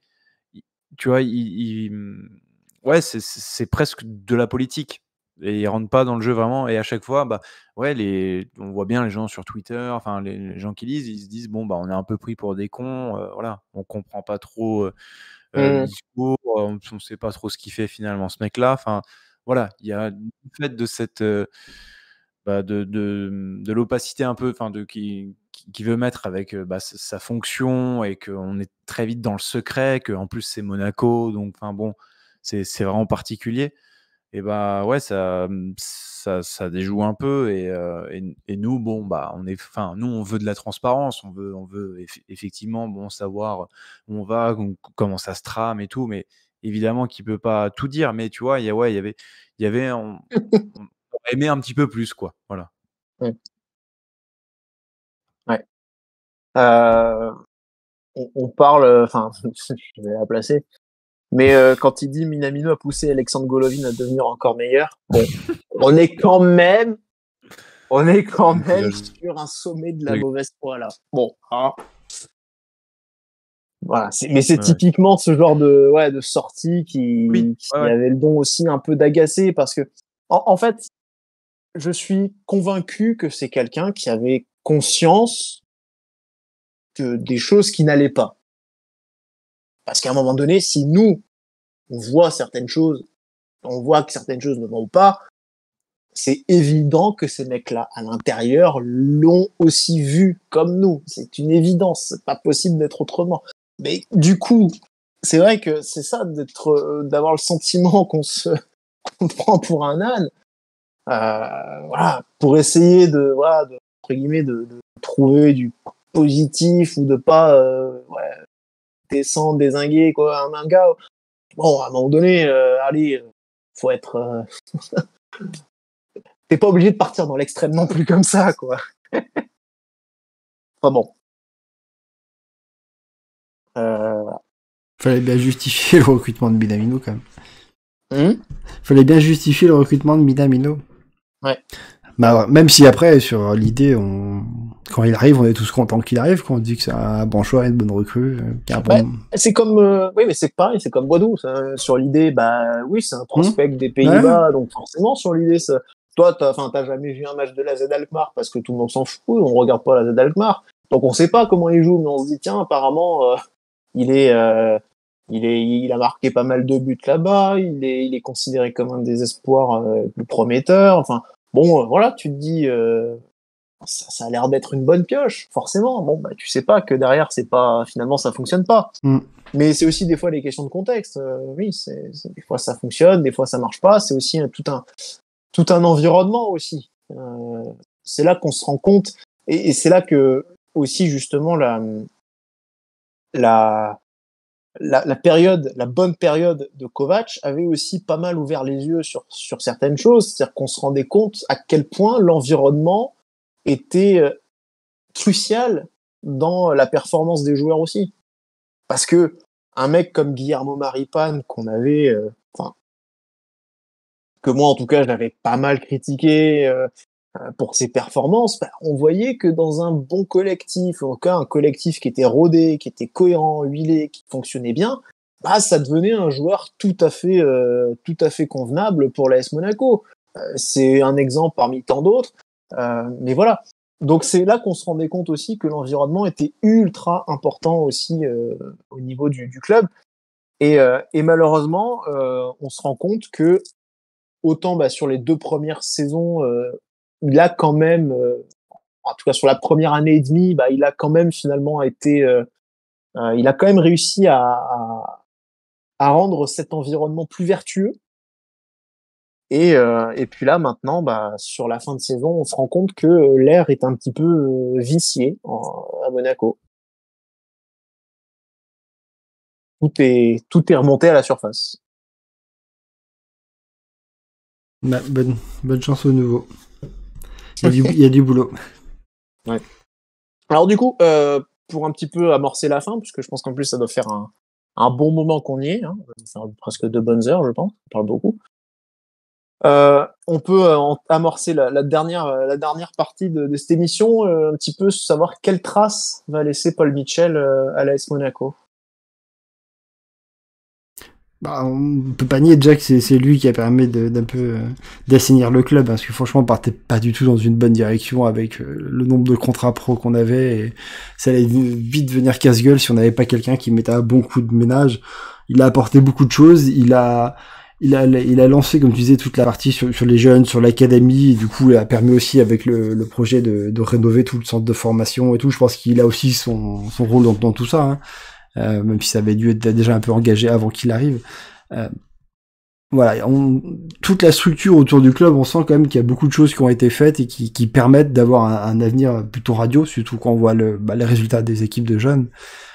Et le problème restera du coup le fait qu'il n'ait pas réussi à ramener l'équipe jusqu'à la Ligue des Champions, comme tu le disais. On s'en est vraiment approché vraiment 2 fois de suite très très proche. Et après, du moment qu'il dit bon bah allez, je me casse, on a l'impression qu'il voilà, c'est bon, lui il a fait son travail comme il disait et il a plus rien fait et tout s'est cassé la gueule là, suite à ça quoi.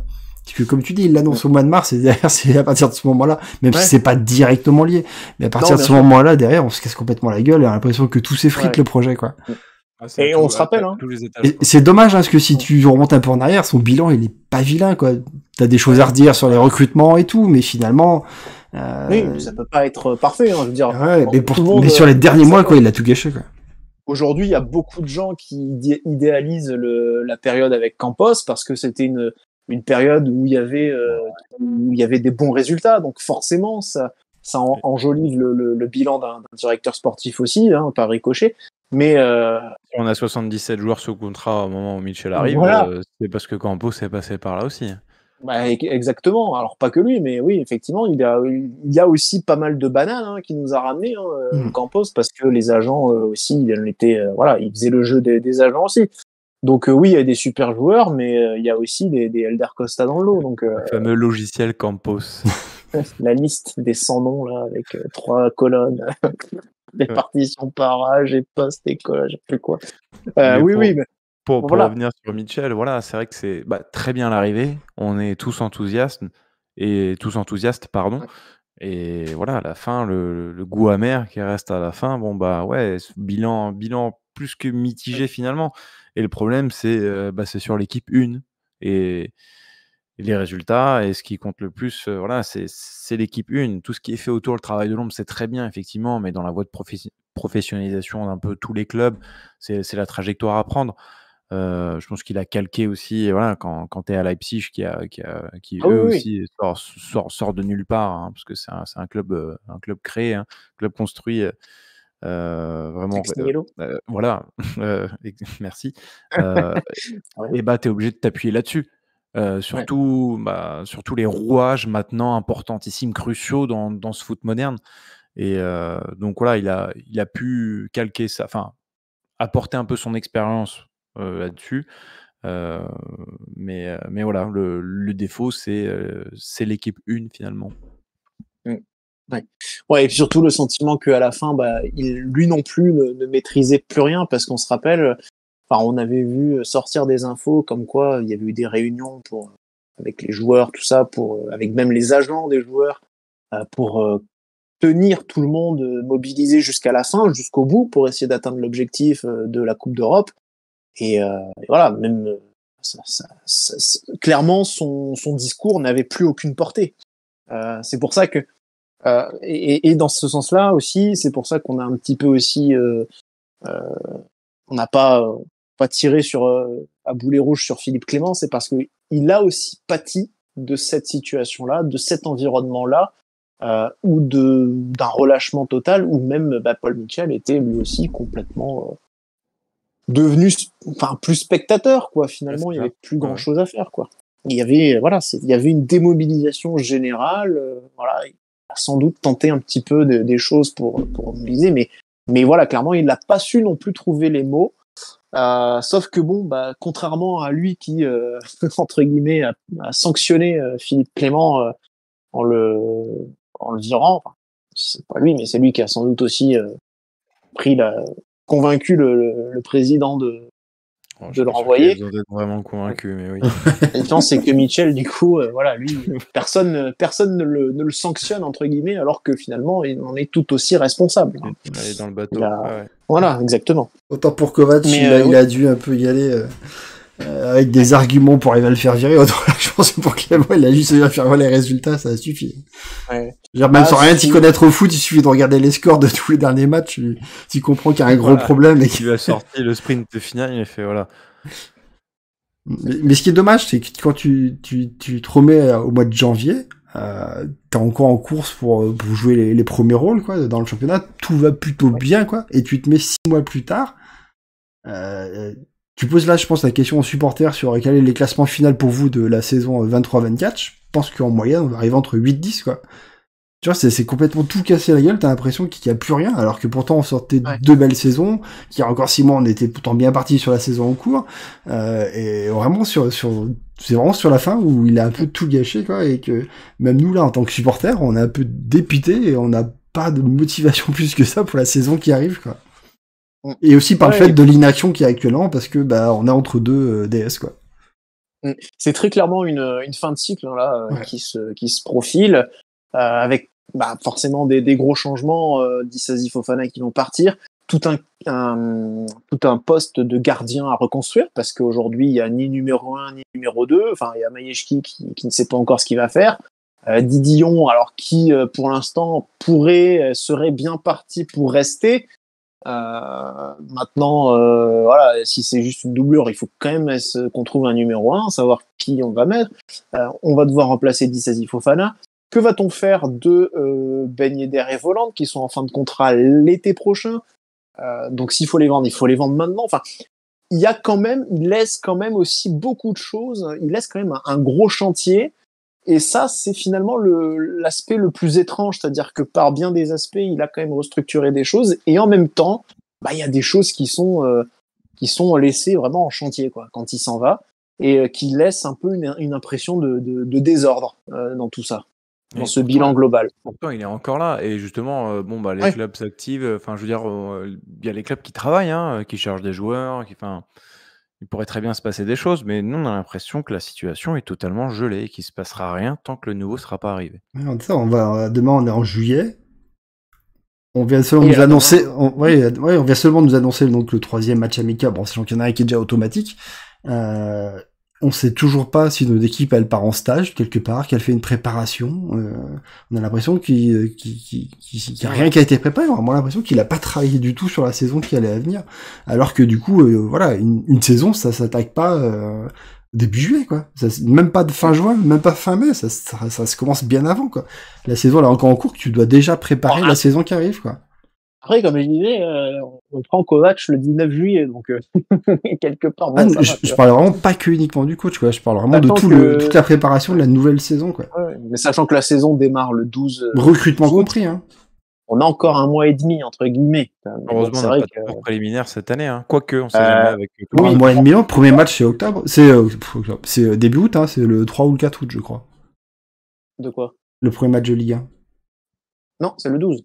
C'est le 12, d'accord. Ah oui, on est repassé à 34 clubs, donc du coup, ça démarre à la mi-août cette année. On a encore 1 mois et demi pour ça. Il peut relativiser un peu l'inquiétude, et si jamais on prend la place de Toulouse et qu'on doit passer le barrage de Ligue Conférence, ce sera fin août. Ce sera pas début août. Donc c'est pas non. Heureusement, il n'y a pas plus d'urgence que ça si jamais on passait.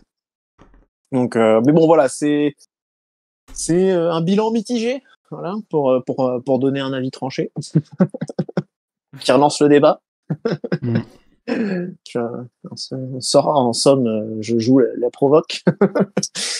Mais bon, voilà, je pense que peut-être, avec le recul, d'ici quelques années, on saura, on aura été capable de voir les problèmes, les manques qu'il y a pu avoir avec Mitchell et les choses qui n'allaient pas, mais j'imagine qu'on retiendra peut-être quand même du positif aussi, comme aujourd'hui on le fait avec un Campos. Où souvent, on a tendance à peut-être un peu plus à retenir les aspects positifs. Après, on verra. Hein. On sait ce qu'on perd, mais on sait pas ce qu'on gagne. Donc peut-être soit Thiago Scuro nous fera oublier complètement Paul Mitchell parce qu'il fera du très bon boulot, ou alors peut-être qu'il nous le fera regretter parce que le match ne se fera pas avec lui. On ne sait pas. Donc on verra bien ça. Et voilà. Le dernier Brésilien en tant que directeur sportif, ça a été Juninho. Donc j'espère qu'il aura plus de succès. Ouais. On n'a jamais eu non, on n'a jamais eu de Brésilien.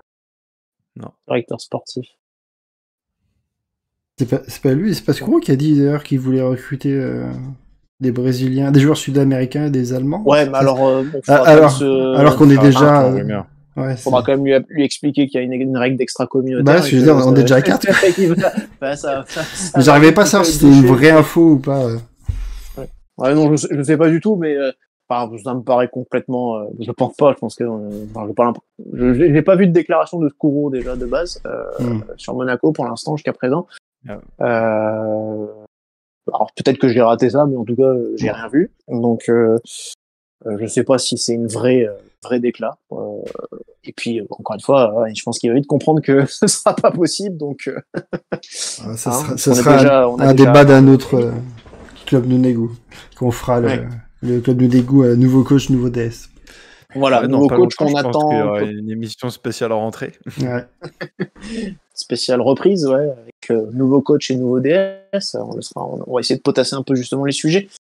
Thiago Scuro et potentiellement Adi Hutter. Attends, le umlaut. Hutter. Je sais pas si j'ai le umlaut. Voilà, c'est ça. Adi Hutter. Donc on verra un petit peu ça. Il semble en tout cas, il tient la corde pour l'instant pour succéder à Philippe Clément. Mais bon, on verra bien. Les jours suivants, beaucoup de choses, à mon avis, vont forcément se décanter avec l'arrivée de Scuro. Et puis en même temps, c'est normal parce que c'est la période de la reprise. Donc c'est logique que ça se passe aussi dans les jours qui viennent. Voilà. Bon, je pense que j'ai envie de dire, on a été peut-être... je pense qu'on a été presque assez positif sur certains points. On a peut-être bien fait de laisser du temps. Ouais, je pense. Oui, et c'est bon, là on n'a pas. C'est peut-être très facile aussi de tirer sur Clément ou Mitchell. Oui, il y a eu des gros problèmes sur la fin, mais voilà, il faut peut-être aussi relativiser certaines choses et se rendre compte que tout n'était pas forcément mauvais, tout n'était pas forcément à jeter et que voilà, c'est bien aussi de prendre les périodes dans leur globalité. Pour essayer d'avoir peut-être un avis un peu plus nuancé et mesuré. Voilà. Je sais pas si vous vouliez rajouter quelque chose. Bon, c'est tout bon pour moi. On a été complet, je pense. Ouais, très bien. Eh ben, bon courage à ceux qui vont se farcir les 2 heures d'émission. Je sais pas combien de temps ça fait, Pat. Ouais, t'y es presque. Ouais. Ah, presque. Bon, si je tire un peu sur la conclusion, a priori, non. on devrait y arriver. Le retour des conclusions légendaires.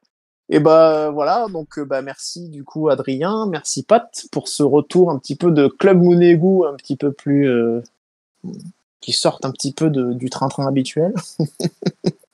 Coucou Rome. Bon voilà, merci à toi. On va essayer cette saison du coup de faire un petit peu plus de Club Monégu. On va essayer de reprendre un petit peu cette émission, de traiter un peu plus de sujets différents. On continuera les débriefs quand même. Voilà. C'est quand même parce que c'est vrai qu'on se posait la question. On sera là cette année, vous inquiétez pas. Voilà, la question a vraiment été soulevée sur les débriefs, donc on en fera. On sera peut-être avec un peu plus un autre format, avec un peu plus de liberté dans la temporalité, on va dire, avec pas forcément toujours de la vidéo. On va essayer de relancer un petit peu notre serveur Discord pour essayer d'avoir un peu plus d'interaction. On va pas forcément aller sur le terrain du space parce que c'est plus particulier. Donc, et voilà, on va essayer de relancer un petit peu certaines choses cette saison avec ce nouveau cycle aussi pour le club qui arrive. Donc, on espère évidemment vous avoir au rendez-vous. donc sur YouTube, et puis on va essayer aussi d'arriver sur la diagonale, bien sûr, et puis aussi d'arriver sur d'autres plateformes d'écoute en podcast pur du coup, parce que ça fait quand même 6 ans que vous nous les réclamez et que c'est peut-être, il serait peut-être temps de s'y mettre un petit peu, quoi. Voilà, donc on va regarder un petit peu tout ça, et puis on vous tiendra au courant. Donc merci à tous de nous avoir écoutés. Merci Pat, merci Adrien, et ciao ciao, Dagemonegu.